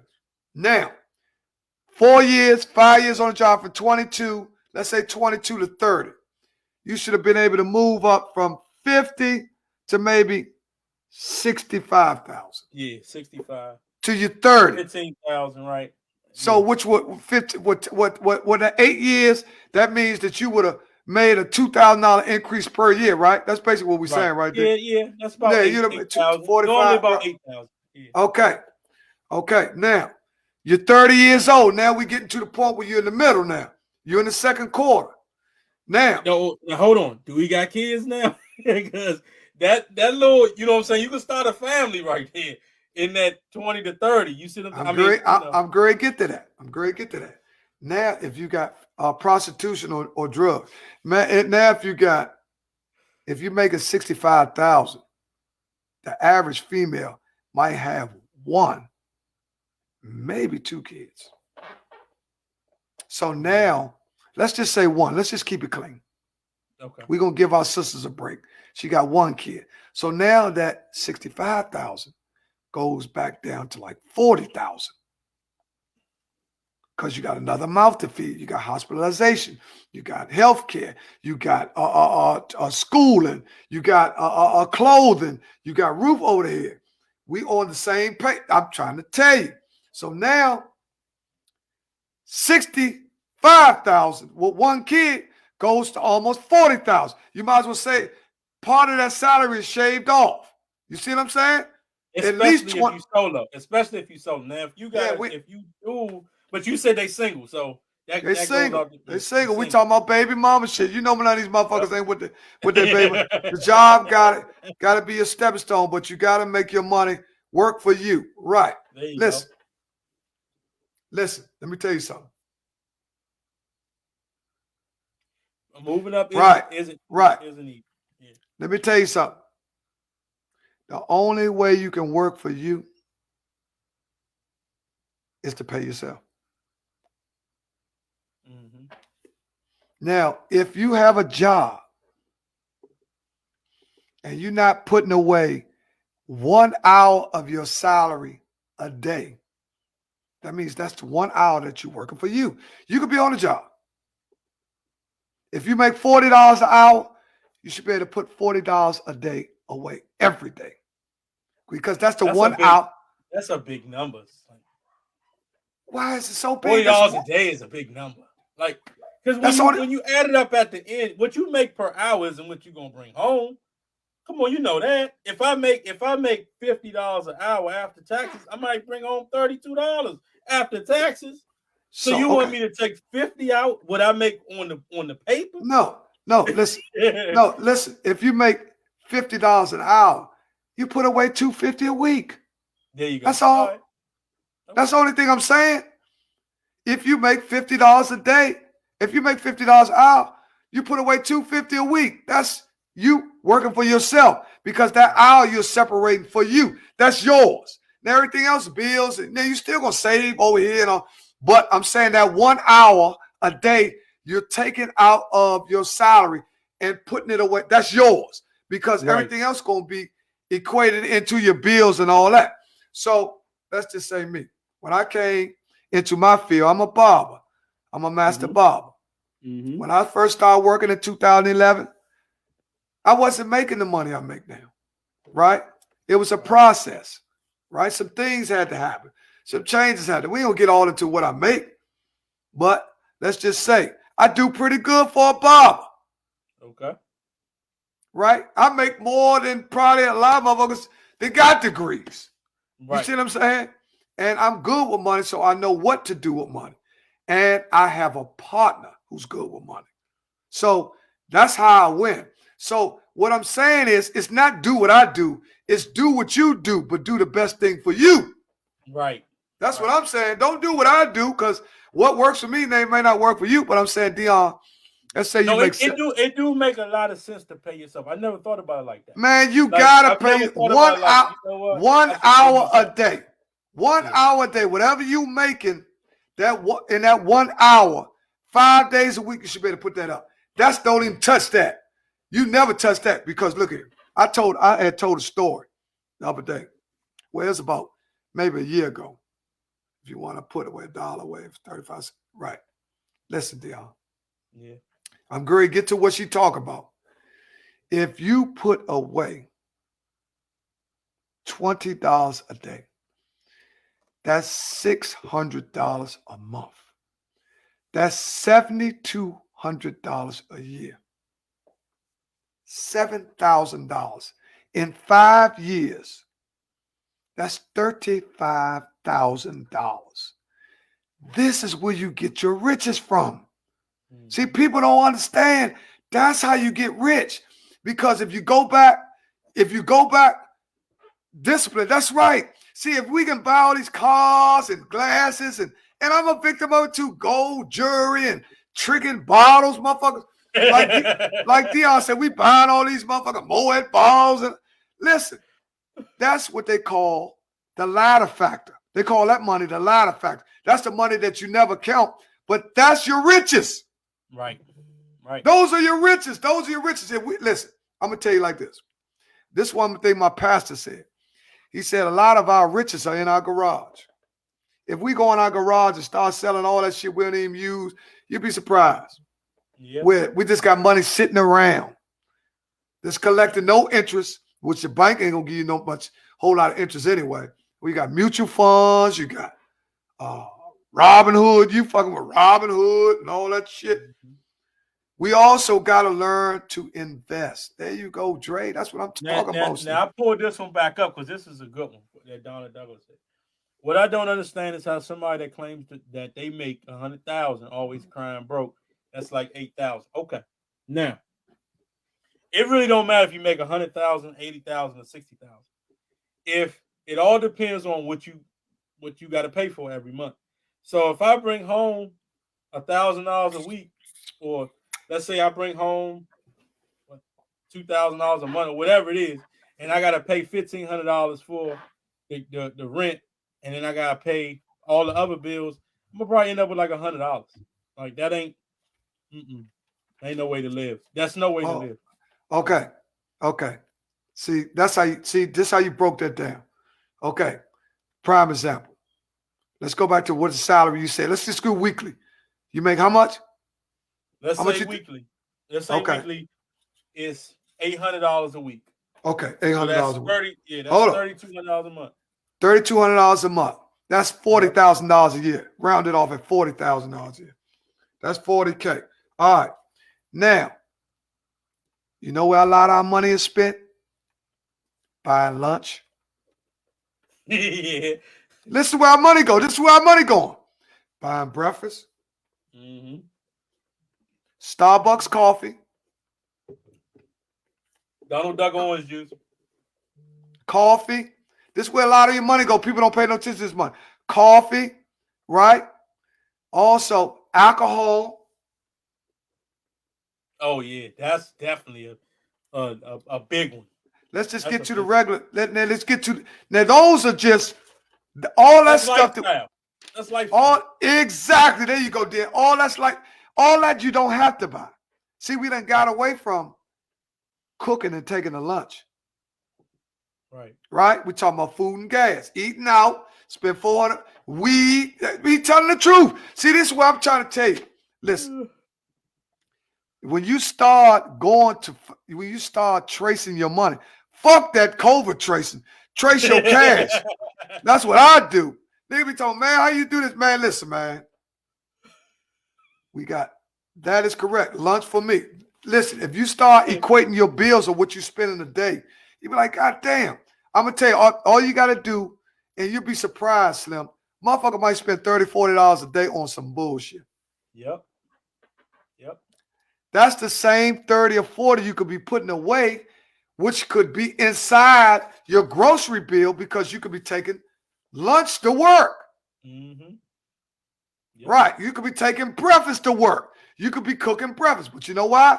People running late. They running out the door. They ain't even making coffee. You got coffee in the house, but you go buy coffee. Mm-hmm. See, we're addicted to spending. You got coffee in the house, but you go to 7-Eleven. You could have took 5 extra minutes and made your coffee right there. No, you go to 7-Eleven. That's $2. You see, you don't add all that up, but you're bringing $8,000 away a month. Please, okay. Now. Well, if you bring it home $8,000 and you went out, it's all about what you spend your money on. Right, you breaking it down because if I bring home that kind of money, I'm gonna try to buy that type of house. So if I'm gonna try to buy that type of house, I'm spending $5,500 on a house. Probably got a nice Mercedes. That's another $1,200 in the for the truck or for the car note and the insurance. So I mean, it's all in lifestyle. If you making $8,000 and you living in a townhouse that you own or something like that, where you only paying $1,500 for, and you got $8,000 a month, you ain't got nothing to complain about. Right. That ain't who I'm talking. That ain't what I'm talking about. But if you living beyond your means, like somebody said, then you gonna fry your bread. Yeah, well, sometimes I'm gonna ask everybody on here now. Everybody is a victim of this. Y'all ever see how all of us, when our money get low, we can really manage that shit? Be like, a nigga money get low, he stop. I don't need that. I don't need that.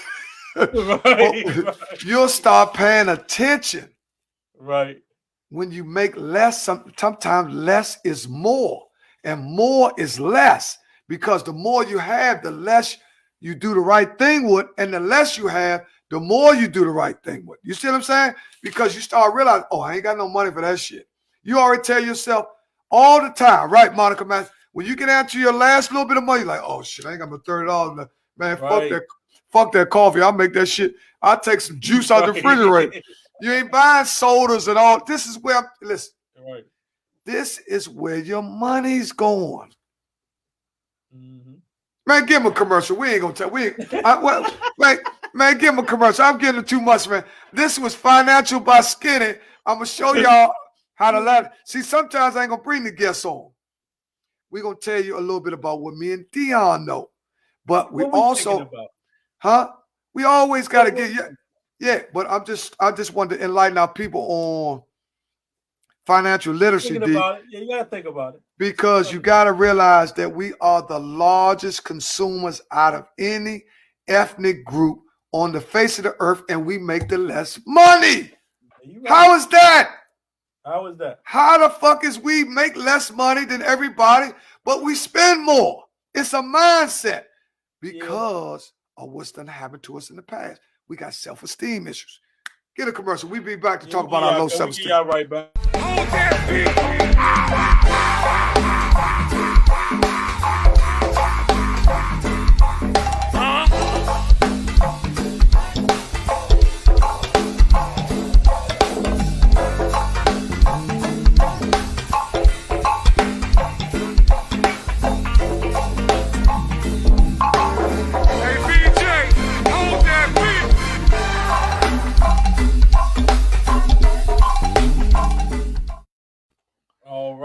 All right. We are back.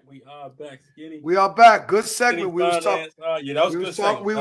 We was talking about finance. We can move on because I ain't gonna beat y'all up with it. But you know how on Facebook everybody doing these challenges, baby pictures, and fuck all that. that shit goofy. I don't want to see your fucking baby pictures. I'm gonna challenge you motherfuckers to put up $20 a day away. Right. That's what I'm challenging for the rest of this year. Put 20, and I know the people that I know, y'all got $20. $20 a day away will have you $600 a month, which will create $7,200 a year. In 5 years, that's $35,000. Yeah. It's a lot of y'all on this line right now don't have $35,000 in the bank. No. And if you look at now, 3,500. Yeah, if you look at our people back in the 60s and the 70s, Deon, they didn't buy a lot of stuff that we're buying now. They brought what they needed. They didn't buy what they want. They knew they could get it, but they thought about the rainy day. They saved. See, saving and investing are twin brothers. Right? So you got to be real careful with that. You know what I'm saying? Because you can make an investment and lose everything you got. Right. Off the wrong investment. Yeah. Off the wrong investment. So it has to be portioned off where you can't do everything. The old people say, can't put all the eggs in one basket. That's what the old people say. So you have to diversify. You have to actually have a portfolio where you might have 15% stocks. You might have another 30% in real estate. You might have another 10% in bonds. You might have 40% in your 401k. For those of y'all like me that don't have 401k, I got bonds, I got stocks, I got savings, I got investments. So I had to diversify me because my job, I lost the right to do that because of some choices I made in the past.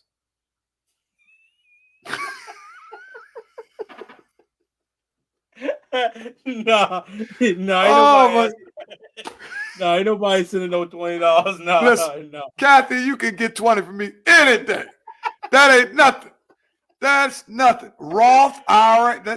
I got my man. Listen, I got my man James the Goose Nelson on here, that's the one I was telling you about. He had a meeting today, so I didn't know if he said he would chime in if he could. He went to a council meeting. He went to a very important meeting.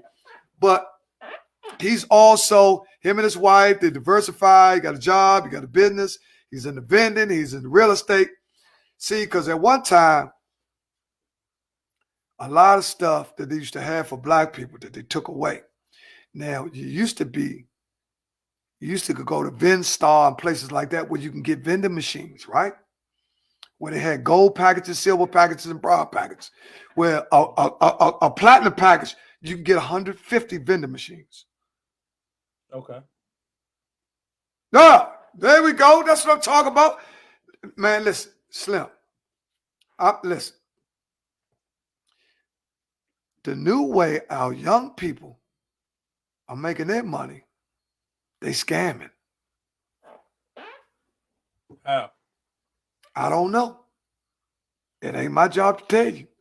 But one thing I can say to all my scammers out there, this is what I'm going to say. The average millionaire has 7 streams of income. We got to step up. Exactly. Next to my man, James Goose. Give it to me, James. This is what I'm trying to tell you. 7 streams of income.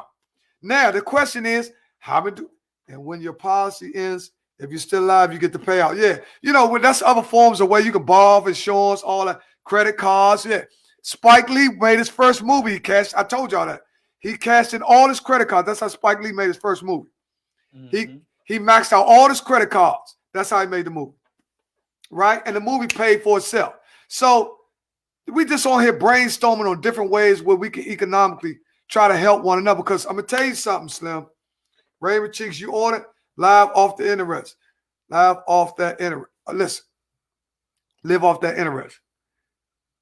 That's what we need to teach one well. Listen to our right. Listen. Now we come on here, we play a lot. And we entertain y'all. But at the same time, me and Deon work hard at trying to bring y'all some solid information. Hey, we play all the time about you got to take that COVID test and go to Six Flags with no draws on it. I mean, we all over the motherfucking place. You know what I'm saying? Some of you motherfuckers right now. David Buster's owned by David. Yeah, Dave and Buster's owned by David Banner and Buster Rhymes. Yesterday, the Super Bowl was sponsored by Louis Vuitton and all that shit. All that. Yeah, we do all that.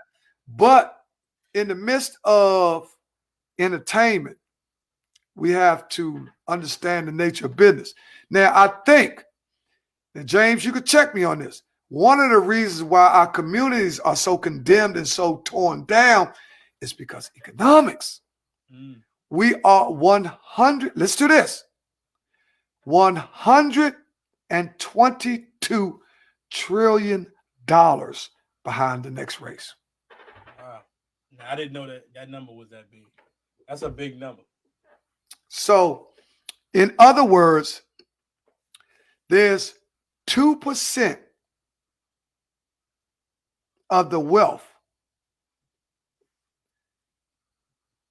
in this country has more than the other 98% combined. Now, I'm going to get you this book, Deon, called 2%. It talks about it's 2% that's running the world. Look at it. Or you can call them out, Jeff Bezos and all those boys. They have more. You take 10 of them, they got more than the whole world. Right. See? Now, we got some guys that just made the billionaire, the blacks, that just made, but we have the most buying power. We consume.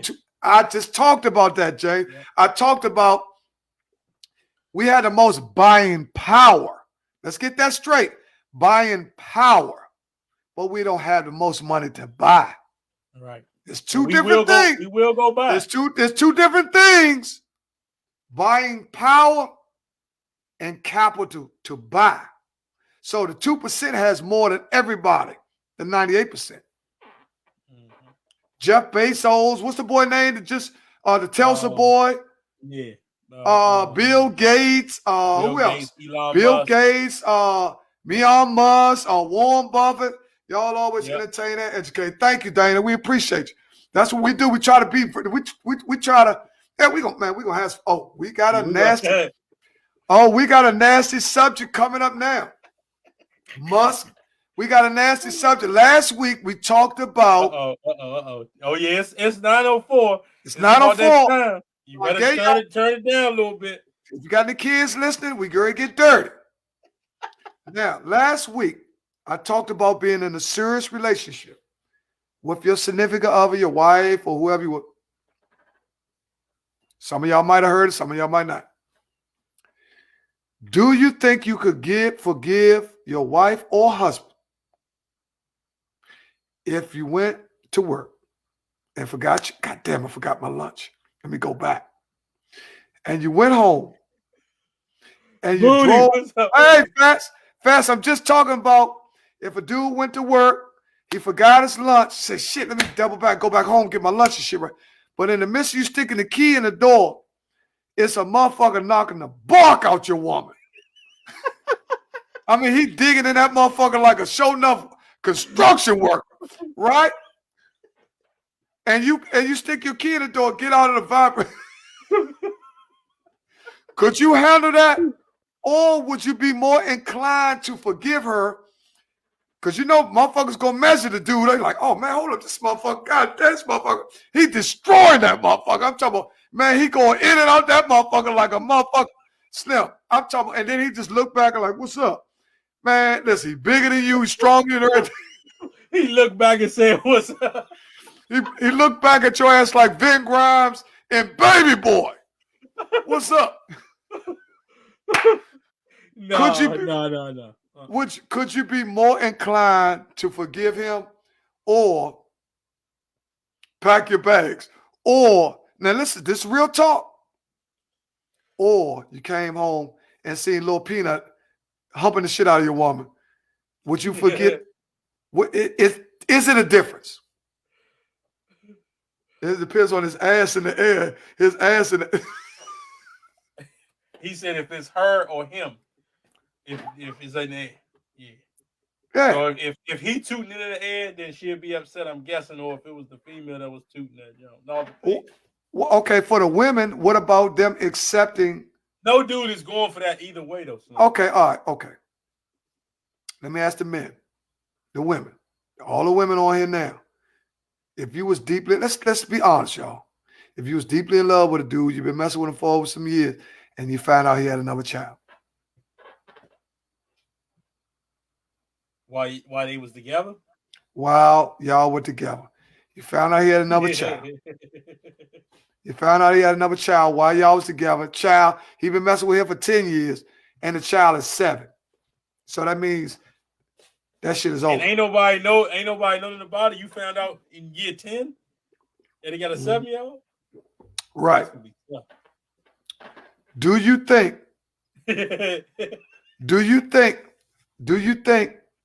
that you can forgive your man for that? Because that's problematic. Because that's it's been no go for Monica Massey. Okay, because everybody know it's been many instances in our community where back in the day, people had babies out of wedlock and all the families united together, right? Children are a deal breaker. Okay, that's a good idea. There have been instances in our community where people have had babies outside of the marriage or the girlfriend, and they was able to take care of everybody. Would that make a difference? I can't see it. Now, we know what every man say. We know there's no man on here going to allow that woman to get pregnant by another dude and accept that. We know that. But it has been its only thing to do is to leave. Okay. It's 2021, Slink. That shit is all. Okay. All right. Okay. Now let me ask you this one, Slink. Let's say. Let's go for everybody. Now, let me see if I can set this up. Now, you in Florida, right? You chilling, right. You know what I mean? You were down wherever you at, Collins, wherever. You just cool. And you see your man girl bunned up with the next one. They in the bar having drinks, he kissing on the neck and all that. What's your next move? This your man. Now, you was the best man at the wedding. Oh. And you see his wife over there, supposed to be at a business meeting or something like that, and she in Florida doing her thing. What's your next move? I gotta tell my man. So you're not one of them people that say, mind your business. Nah, that's my man. No, listen, if you are a friend, right? And I guess it depends, because sometimes in relationships, two dudes can know each other longer than the dude and the woman. Right. You see what I'm saying? So if this guy's my friend and we're close, I think I'll have to tell him. Now, what if this was or I would go to her and tell her to tell him. Oh, or you going to so you going to blackmail the situation and say, if you don't tell him, I'm gonna tell him by this certain date. That's what you're saying? Yeah, I'm gonna say, baby, you gonna tell him, or I'm tell him, because you know what's up. You see what I'm saying? You gotta are you gonna tell him? Because you see what I'm saying, D? It's no way that you can be friends with a dude and then don't tell him. Because if you do that, then you might fuck this woman yourself. Yeah, you probably. Now let me ask you. Now let's say this is a childhood friend. You ain't seen the dude in 15, 20 years. But you do know of the guy. I mean, you grew up with him. So you might see him on Facebook or whatever. He got a wife, and you see the wife doing a thing. Are you still gonna do the same thing? No. I ain't seen him 15, 20. I ain't mind my business. So if so it all depends on how close you are with the friend. Exactly. Okay. That's what it's based on. Okay. So yeah, that's true. If there's somebody over there, you not, you know what I mean? You just gonna let it ride. Right. You're gonna give her a hug. She's gonna be shook. She's definitely gonna be shook, James. She's also gonna be wanting to know how long he been watching. Because see, the average woman don't know what you seen. So first thing, hey, how you doing? You know what I mean? She don't know if you seen it getting kissed on the neck or not. Right. You see what I'm saying? So you never know. But I know for me, if I got a close friend, it's a buddy of mine, I'm going to go up to the girl. And I'll probably be cool with the girl too. I'm saying, God damn, Snell. You fucked up, man. You got to go tell a dude. Yeah, because see, I keep it real. Right. Okay, I remember when your girlfriend see you and tell. Yeah. I'm going to definitely tell the girl, I'm going to say, look, babe, if she creeping, she going to be creeping, know the situation before you make a move. That's right, is. You got to know the situation. So flip it then. Let's say you close friends with a female, like y'all really close friends, and you see her husband out at the go-go and he doing his thing, he kissing on shorty neck and this and the third, but this is your high school buddy, you know what I mean? Y'all been friends forever, no funny business, and you see her husband out there, shucking and jiving. How you gonna handle that? Because it's a guy code, right? If I see her husband out there fucking around, that ain't none of my business. So nah, I ain't gonna tell on the dude. Okay, so it's a guy code then. Yeah. Okay. All right. See, that's all I'm trying to hear. Now if the dude, so you saying if your female friend you known for 20 years has gotten married, you see her husband, kissing on shorty neck and all that, you saying that you're not gonna say nothing to your female friend or to the dude. You just gonna say, I'm gonna mind my business on him. Mm-hmm. See, I'm gonna mind my business. It's man code. Now the females on here is probably getting ready to grill you, but I understand. See, one thing for sure, two things for certain. In everything you do, you gotta have principles. Now, that don't mean I'm right, but that's just what I'm standing on. Okay. See, I'm not gonna tell on no dude now for him cheating on a woman. That's not me. No. But if a woman cheat on Deon, you better tell me if you see. Okay. Deon, you better. Yeah, that's right. Oh yeah, Shema. She loves Shema Moore on dicks. You keep talking about Shema Moore. Man, Shema Moore's a gump, man. You gotta find another red. You gotta get John Legend or one of them motherfuckers. Shema Moore's a gump, man. He's a blister.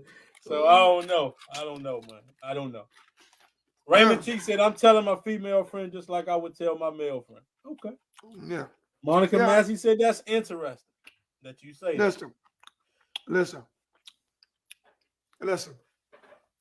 I'm not telling on no dude I seen him with a girl and all that. I'm not doing that. That's on you if you want to do it.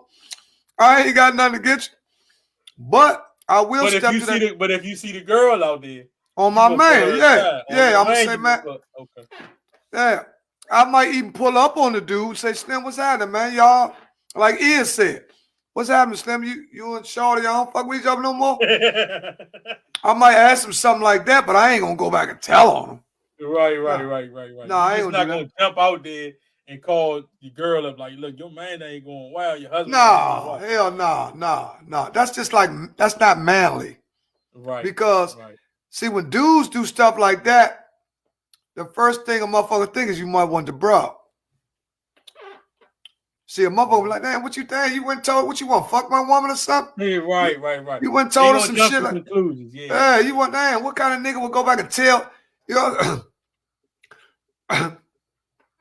See, and then women and men is two different things. Mm-hmm. Women are emotional creatures. Men are supposed to operate off of reasoning. Let me say that again.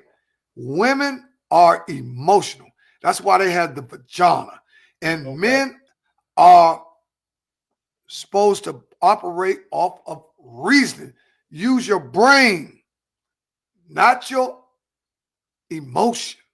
That's how a lot of y'all lost. That's how a lot of y'all lost money on Kansas City yesterday. Y'all didn't really like Kansas City. Y'all just hate Brady. You know what I'm saying? It was an emotion.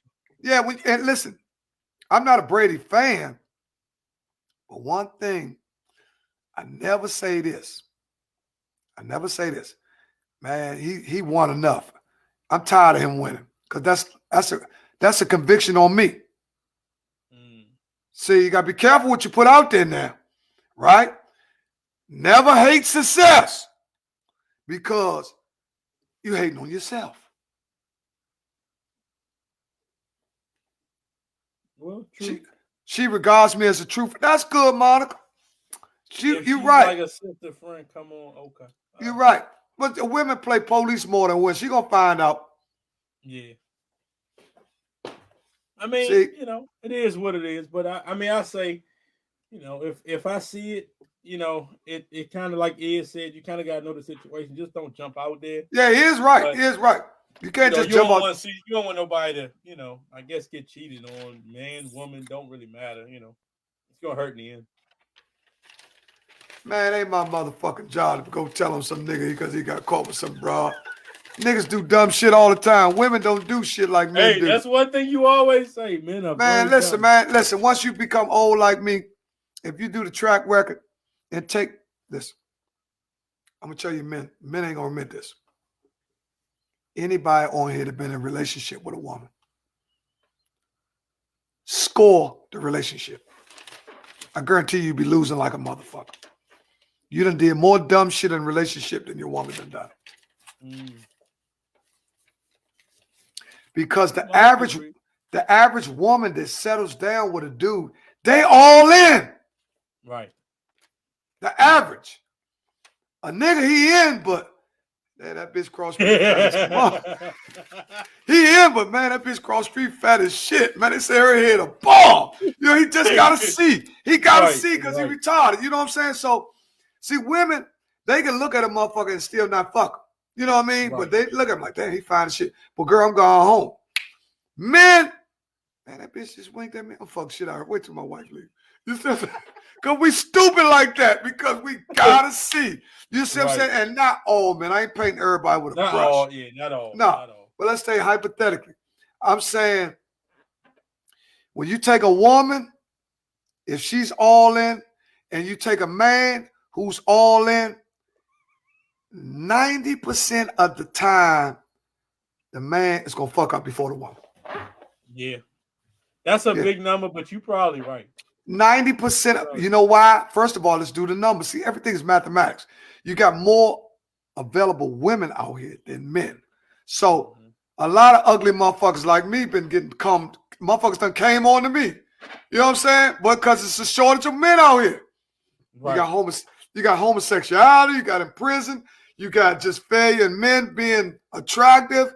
You got the little young dirty motherfucker. So now you got guys like me and you. Girls say, damn, he a nice guy. Oh, he got a job. He work. He keep himself up. We're attractive. And women are more aggressive now than they used to be. Oh, my God. Way more. And did you see that new Up video by Cardi B? They way more up front. I Now. haven't They seen tell you that. what they want and how they I want love. it done. And Yeah, I haven't seen that. See, Cardi B's a nasty. See how we fell off? We went from Michelle Obama to Cardi B. Yeah. But that's how the image fell off. Now that's acceptable now. They're like, oh, she cool. Cardi B is a fat motherfucker, but she got. Well, they said that Michelle Obama's nice looking though. No, I'm talking about. I'm not talking about looks. I'm talking about image. Image. Michelle Obama and Cardi B is two different images. Yeah, totally different people. Yeah, it's two totally different people. Don't mean Cardi B's no worse, but they're different. So let me ask you this. Yeah. I'm gonna keep it simple for everybody out there. If you had a daughter, would you want her to be Michelle Obama or would you want to be Cardi B? Michelle Obama, me. But the fortune and the fame, you could be Cardi B. But no, I'm not talking about. We know about that. We talking about what would you want out of the two? If your daughter grew up, okay. So we talk about two different images that we looking for in a female. Cardi B Shorty is a hustler. We got to respect that. She got her mind made up. She got a good heart and all that. She's just a product of her environment. And she turned it into something positive. Yeah. But if we're talking as parents, who would you want your daughter to be? So I'm showing you the difference of the images. Michelle Obama or Cardi B. That's how you got to look at stuff. You got to look at, if my daughter grew up today and be like Michelle Obama, man, you'll be a happy parent. Hey, what's up, Sean Lynn? We're going to get back to you talking about Mahomes. Mahomes is overrated. Mahomes overrated. Think, my bad. Shelly getting paid, she a lawyer. Yeah. Think not long, short. Think long, not short. Right. Yeah. That's right. I'm going with Michelle Obama. Now, hold on. I love Cardi B. I respect her hustle. I understand her. I know exactly. She just dealt with the cause. She just dealt with the hand of play and flipped it and became a millionaire, which is very hard to do unless you got some intellect and some drive. So we ain't down talking Cardi B. Right? No.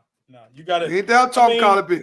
It could be. They could have set her career up, but who knows? You got to get into all that politics stuff. But I mean, she's doing it now. But she has to uphold. She's doing good, but we gotta understand. Go ahead, D. My bad. When you think about it, though, that image that she has to be at all times, like she, even if she don't really think like how she talk when the camera's on, she got to be that person and talk like that and do that act everywhere she go outside of her house. Now, when she in her house, she can just be her. But that might be her at all times. But when them cameras are on, she got to be Cardi B, not Belle Khalees, whatever her real name is. She got to be Cardi B at all times.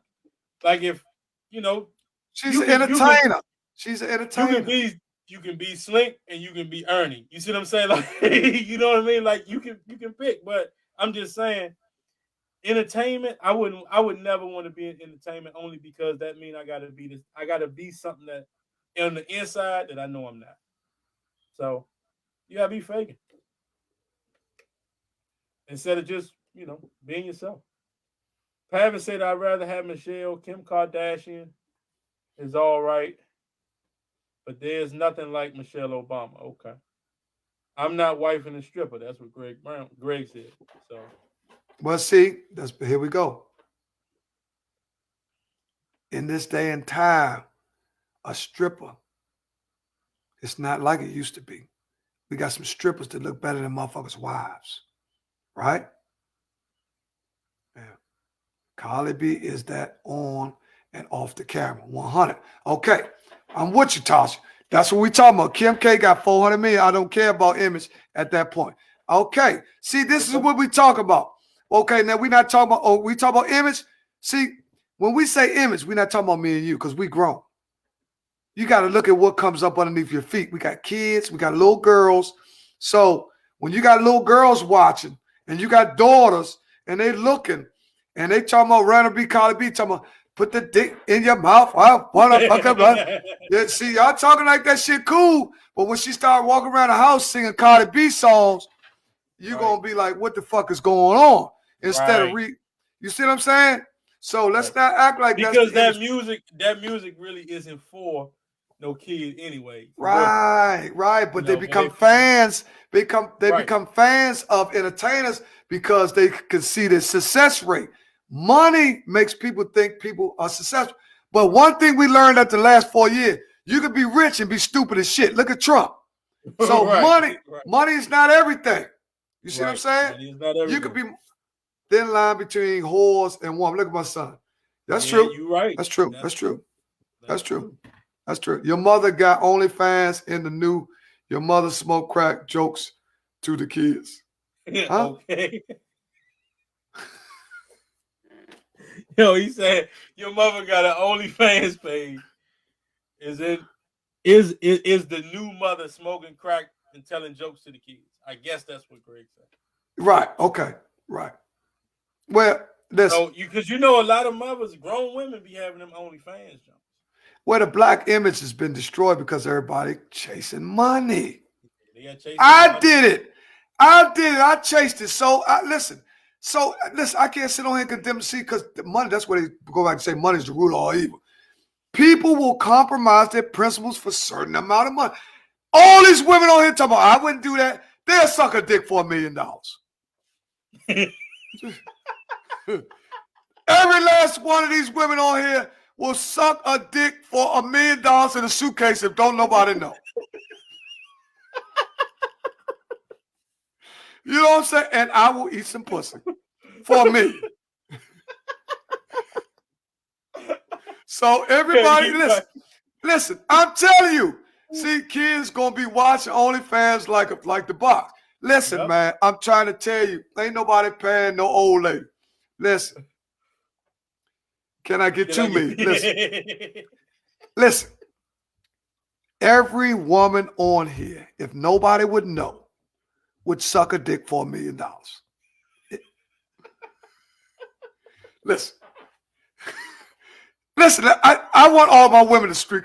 They have done more. Exactly, Quay. That's what I'm trying to. Man, you done been with Ronnie Pooh. This nigga got that ragged ass Riviera and shit. $1 million could get you off. Hey, Raven Cheeks, that was a funny joke when Boosie said that though. That was a funny joke. Right. That was a funny joke. So some niggas do too hard to come over. Greg, I agree with you. But what I'm just saying that is the power of money. See, this is what I'm trying to tell you. People say, oh shit, I would never fuck outside my marriage. I wish I would see another nigga. If a nigga popped that suitcase with $1 million, she'll suck his dick right in the El Dorado. Pull over there. Ain't nobody look.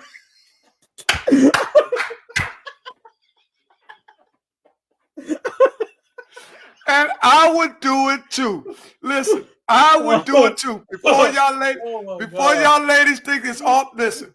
Motherfucker give me $1 million. My wife know I'm coming back with that million, baby. I sucked your pussy up about an hour. Here, take 500 of this shit. You know what I'm saying? We gotta work this shit out. That's $1 million, man. Don't somebody keep talking like, she gonna suck it for whatever y'all. Yeah, right, man. $1 million. Listen, $1 million is a lot of money.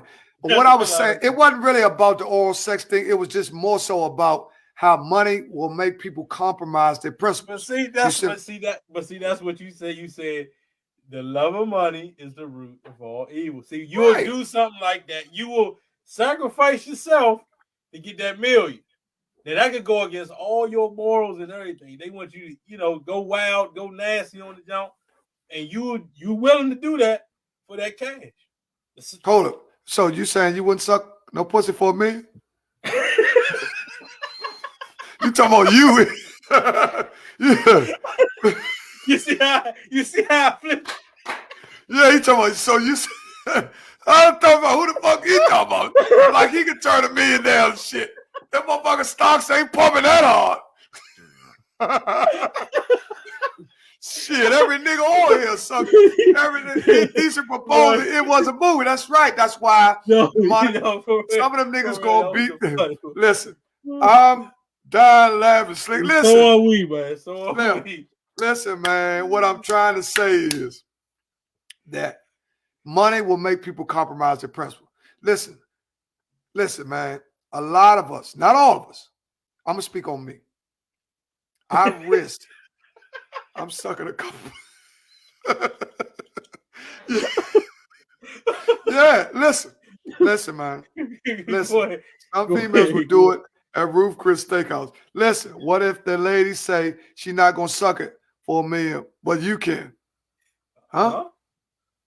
Yeah, No. I don't know what you talking about. Now, one thing about boundaries. No. Money can't buy certain things. Now I'm gonna give y'all the break. 95%. No, let me take that back. 98% on this podcast. 99% of the men on this podcast will not engage in oral sex with another man for $1 million. They won't do it. No. I'm gonna stamp that. No. Nah, but for 100 million, few of you niggas gonna suck some dicks. 100 million.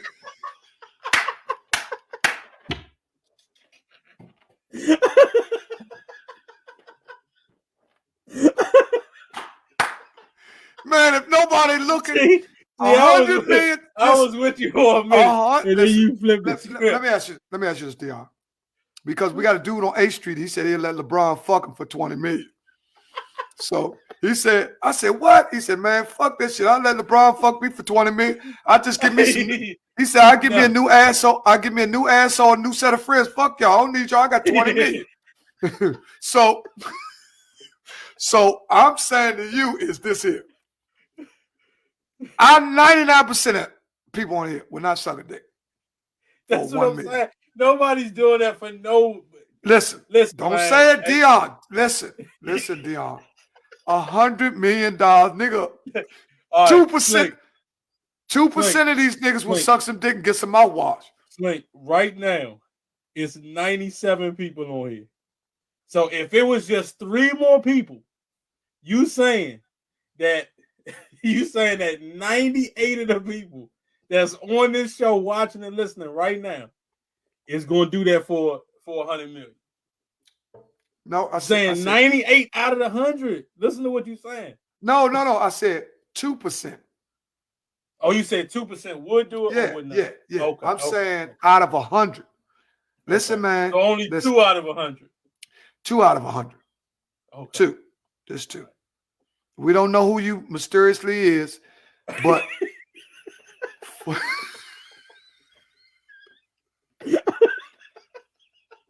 I don't know why y'all think this is so hilarious, man. For $100 million, y'all see Tank? This motherfucker's he talking about. You see the boy Tank is a singer. He talking about. I think he said the wrong thing or something over there. Tank said you can suck a dick and not be gay, and that be it. Someone, he said, man, listen, man, let me tell you something. There's a lot of people out here. That's their own personal life, but I know for a fact. It's 2 niggas out of 100. If a motherfucker give you a briefcase with $100 million in, first thing they be talking about, well, how long, Slim? I ain't gonna do that shit for no 20.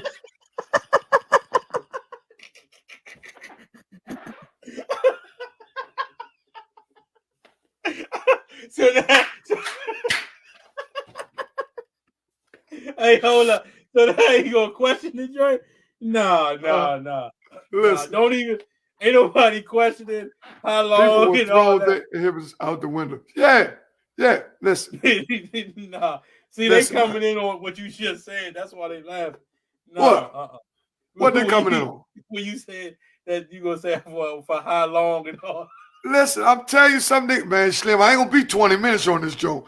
Man, fuck that. It's gonna be a tough dick sucker on here too. Shit, fuck that, Slim. 10 minutes, that's it, right? You got the clock. Oh my God. This nigga's gonna be, man, listen, man. That's $100 million, man. Yeah, hey, look, man, that's a big number, but it's no way. It's no Listen. way. Like I told y'all before, it's one thing that I would never do, and that's how to do anything with no fee. Okay. Okay. You can bring out the 100 mil. I'm not doing that. I'm not doing that. Deon, I'm with you. I'm with you. I'm with you. I would not do it for 100 million. But you do it for 101. For $1 billion, I might give nigga 5 minutes to speak.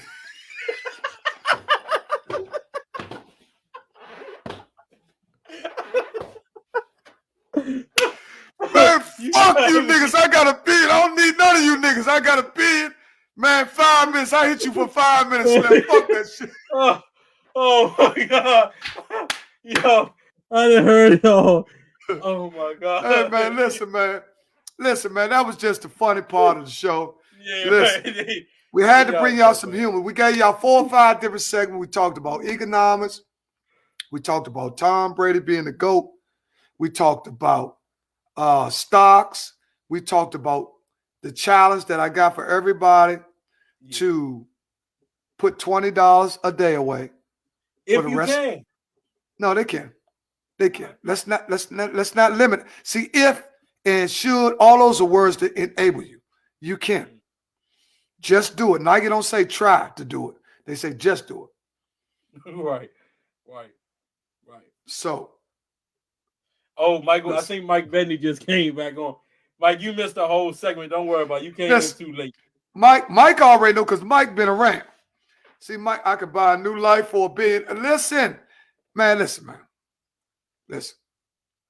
We just bullshitting around. Oh, that's a good one, Is. We also still do Meatless Monday. Yeah, right. Meatless Monday. We got new challenges from all over the place. We gotta get the food lord back too. We get the food lord back. All Over the Place podcast is challenging each one of our listeners to do $20 a day. If you can't do $20 a day, do $10 a day, which will be $300 a month. And it will be $300 a month, and it will be $3,600 a year. Right? Yep. $10 a day, put away. Get you a bowl, a bottle, or anything. Just drop the $10 in there. Put $10 worth of quarters in there. See, a lot of times if you go to the store and get $10 worth of quarters, that's the quickest way to break a bill down. Because once you see that bill in your pocket, you're more inclined to bust that. But you know what? You know what's best though? I'm glad you said that.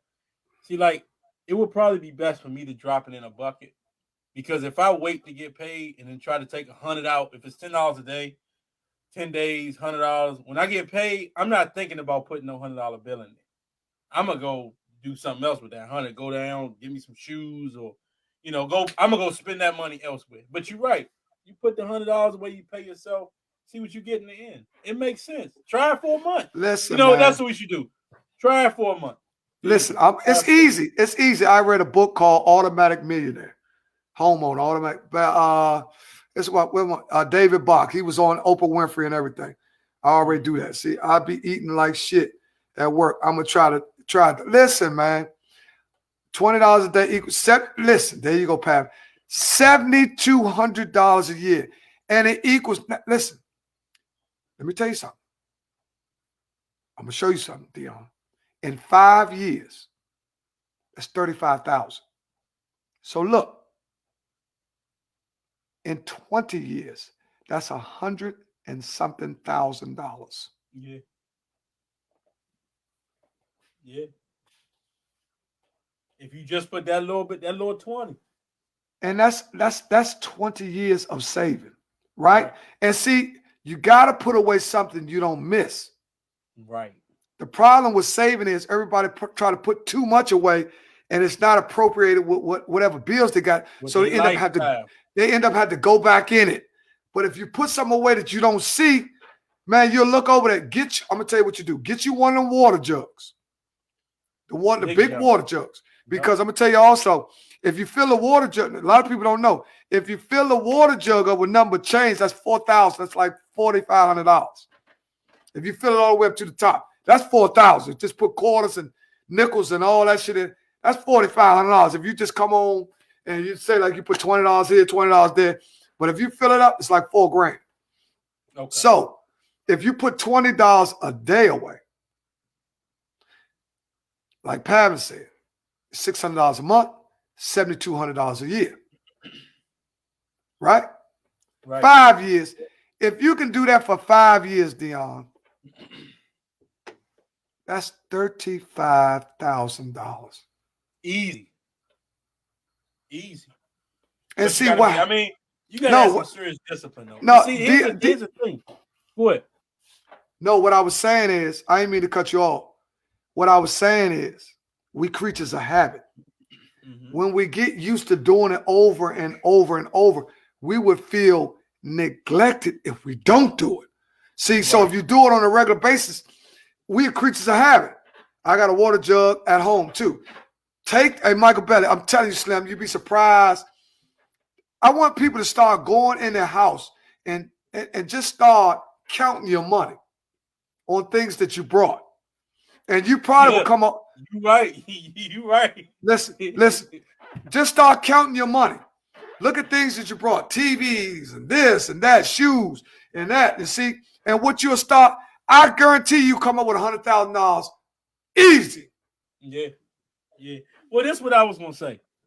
Now, a person like me, I don't think ever, I say ever, but it's probably been, I can probably count on my hand how many times I have cash in my pocket. I don't like carrying cash. I don't carry cash. So, like, what would be your solution on that? I got a water bottle, I got a water jug at home, but I don't carry cash. If I go to the ATM, I get them folks $3. You see what I'm saying? Just to get 20 of my dollars, I got to pay them $3. Listen. Don't look at the 3. Right?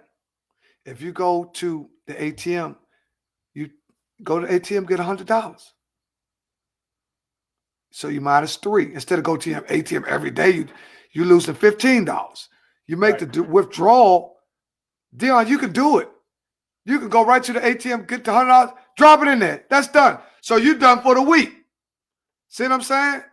Right. See what I'm saying? Now this is what I'm trying to tell y'all, Slim. You will be surprised if you start out with the $20, you're going to start getting greedy. You're going to start putting more in there. You're like, damn, this is more.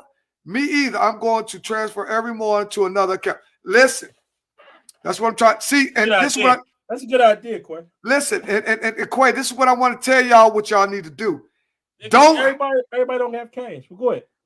Don't have the money in the account, because if you got it in an account, you will go in there. That's our nature, to go in and out of accounts. You have to it's like hiding the money from yourself, because that's not where you usually go to withdraw and deposit. So you got to go by your natures. You creatures of habit. What you've been doing for the last 15, 20 years. You go to most machine, you go to the bank, see, that's what you've been doing. So those are your daily transactions. But when you start putting money in the jug, you forget about the money. Right. It takes you forget about it. You might look over there like, God damn, I've been putting money in that jug. Listen, I've been doing it, Deon. Trust me, I've been doing it. Wawa don't charge a fee. Okay, that's a good. You hear that? To get your cash. Yeah. Right, I've known that, but I never even thought about it, to be honest with you. Listen, Deon, that's what you call building your own stock market. Yeah. Cause see, I mean, this is what I do. Every time I get paid, I throw $100 in the account. So now I stopped using Robinhood. I use a new one called Webull after all of the nonsense that Robinhood did. So, but like every time I get paid, I might not even invest the $100. It'll just sit over there until I go and look around, and if I want to buy something, I buy. But I do get it. But to put $20 in a container, I don't know. I don't know. I'm kind of paranoid about a lot of stuff. Somebody be thinking somebody going in there. Who gonna go in the fucking container of your house? You can hide it, man. You can put it in your closet. You can put it where you want to. Listen, man. I got this. I can't tell where I got it. Well, look, motherfucker breaking your house and shit. These motherfucker crooks and everything. You have a strong to do it at first. Yeah. I got you right. You right, darling. Listen, man. We are creatures of habit. What you have to do is you have to start now. You can't think about later. You got to start now. Okay, let's just say hypothetically. I'm going to use myself for it, man. Every Friday, I put $500 in the jug. 500. Because I like to spend money. See, I like to spend money. So what I have to do is I have to put my money away. Deon Yates just transferred the money to me. I'll hold it for you. Let's just say every week I put 500 in the jug. Right. So now guess what that is? That's $2,000 a month. That's $24,000 at Christmas time. Right. See what I'm saying? That's $24,000. See, then you start getting in the figures. So you think it's small. When you start thinking about put 500 up. See, and what it will do is it will make you work with the rest of your money. See, it'll put you inside, and you'll start penny pinching, right? You'll start penny pinching because you'll start to see, well, what you have is way more than enough for what you need. Mm-hmm. A lot of times we just fuck money up just because we got it. Yeah. You're right. Just 500 just to be fine. 500 a week, Deon. See, I get cash-free money. Right. See, you're because you always getting cash, or like I cash out. That go to show you, Slink, I don't carry cash. Like I would have to go to the ATM just to get a haircut from you. I'm like, I would keep paying them people when I can just cash out. But guess what? That's because that's what you've been doing in the past. So you have to retrain yourself. You have to this is like investing. You investing in you. This is like retraining yourself. It ain't like you don't know how to save. It ain't like you know dumb up. It ain't like you've been saving all your life. We just like James said, it's another stream of income for me. So now let's say I put 500 away a week. Then I live off of, I put my money up for the bills. I put in my money for the bills, right? Well, that's probably another $500-600, right? Now, I live off of the crumbs, right? Knowing that I got everything I need.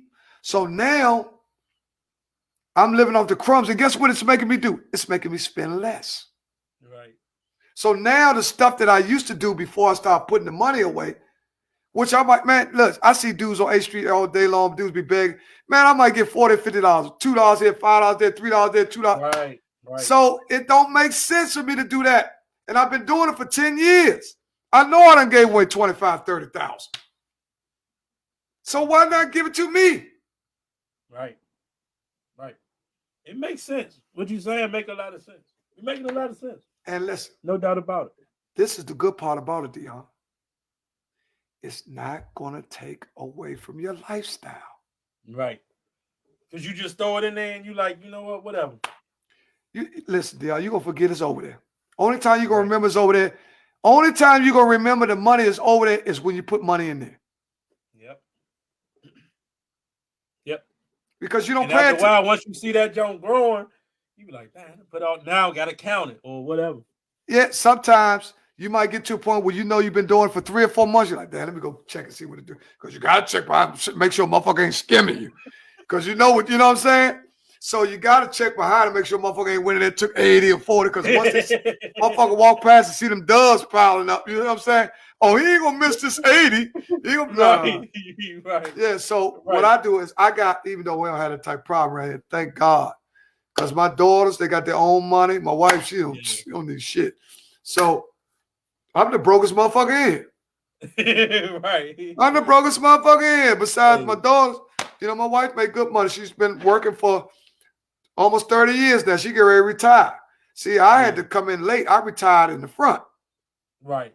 But I always been good with money. I know how to make hundreds of thousands, make me some money. But one of my faults was, Deon, I like lavish and, you know, I like sometimes to not. Everybody do, though. You got to indulge. You know what I mean? You got to indulge. Like my thing is, you know, I'm gonna play my little sports and do my thing, but that's my thing. And I got to look a certain way when I go play. So, you know. It is what it is. You want to spend money on yourself and do whatever it is you like to do. Okay, but I mean, you could put $20 away. You good. $10, $5, $5. Start out. Listen. Start out small and work your way up. Listen, if you read any financial literacy book, they say that you should be saving at least 25% of your income. And you don't start out with 25%.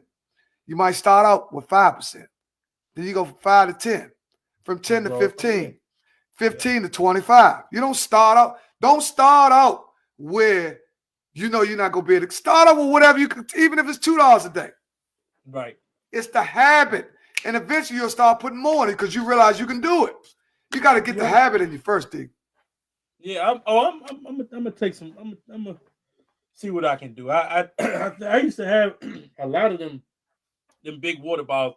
End up throwing them away though, but I'll get one and see what I can do. I'll see what I can do. What we got for Thursday? I got my man James Goose Nelson. He was on here tonight. He's going to come in with some more economics. Also telling where we can invest.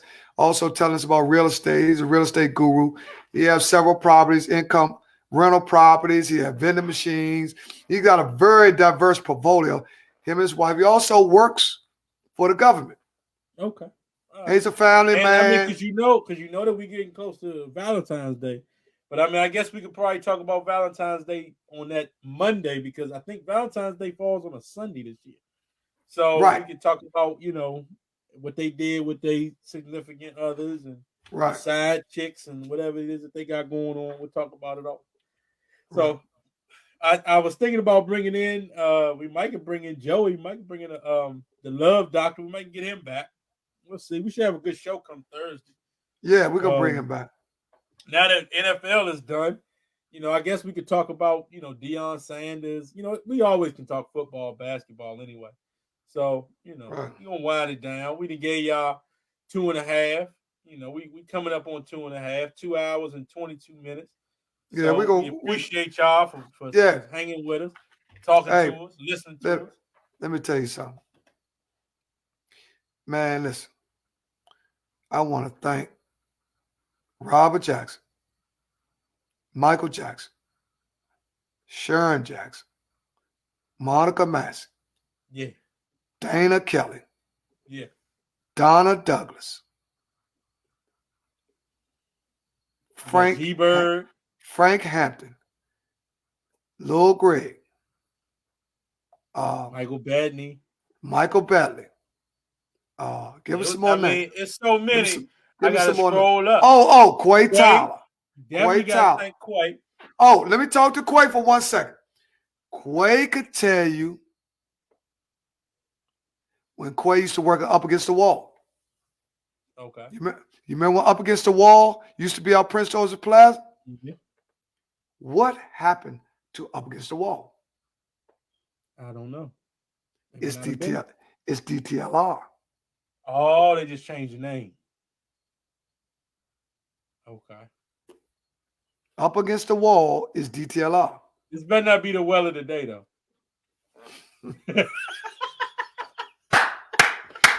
Quay remember she used to work for them.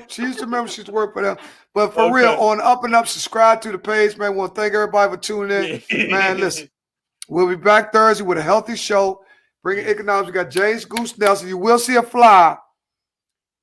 When we have guests, we're going to try to save us some money, man. We got to save some money. Yeah. Make the money work for us, man.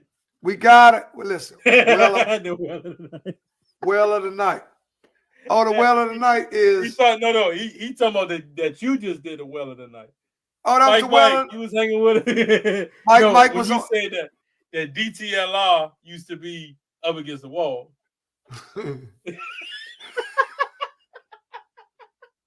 Well, no, listen, no. Quay used to. Quay, that's my girl. Okay. Quay, man, listen. Her parents was like my parents. Listen, Quay used to work at Up. She's just as sweet as she can be. Sweet as she can be. I remember when she was a little girl. Man, listen, her brothers and all of them, good kids. She used to work. She could tell you she used to work at Up Against the Wall. Right. I appreciate y'all for really tuning in, man. Look, the only thing that makes us go is when y'all show. That's it. We always, I mean, now that we got the little music, we can see when y'all coming in. it's actually a great thing to see y'all. Man, we love y'all. Man, we love y'all, man. We love y'all. Man, y'all be right here with us, man. Eric Johnson tuning in first. Mike Jackson, Monica Massey, Donna Douglas. Oh, man, listen. When we get that studio, hey, when we get that studio, they're going to be begging for tickets, but y'all dead both locks. Man, y'all dead both locks. I'm telling you. Y'all been here from day one. Y'all been here from day one. We know who been here because it's all recorded. Yep. And I got all of them.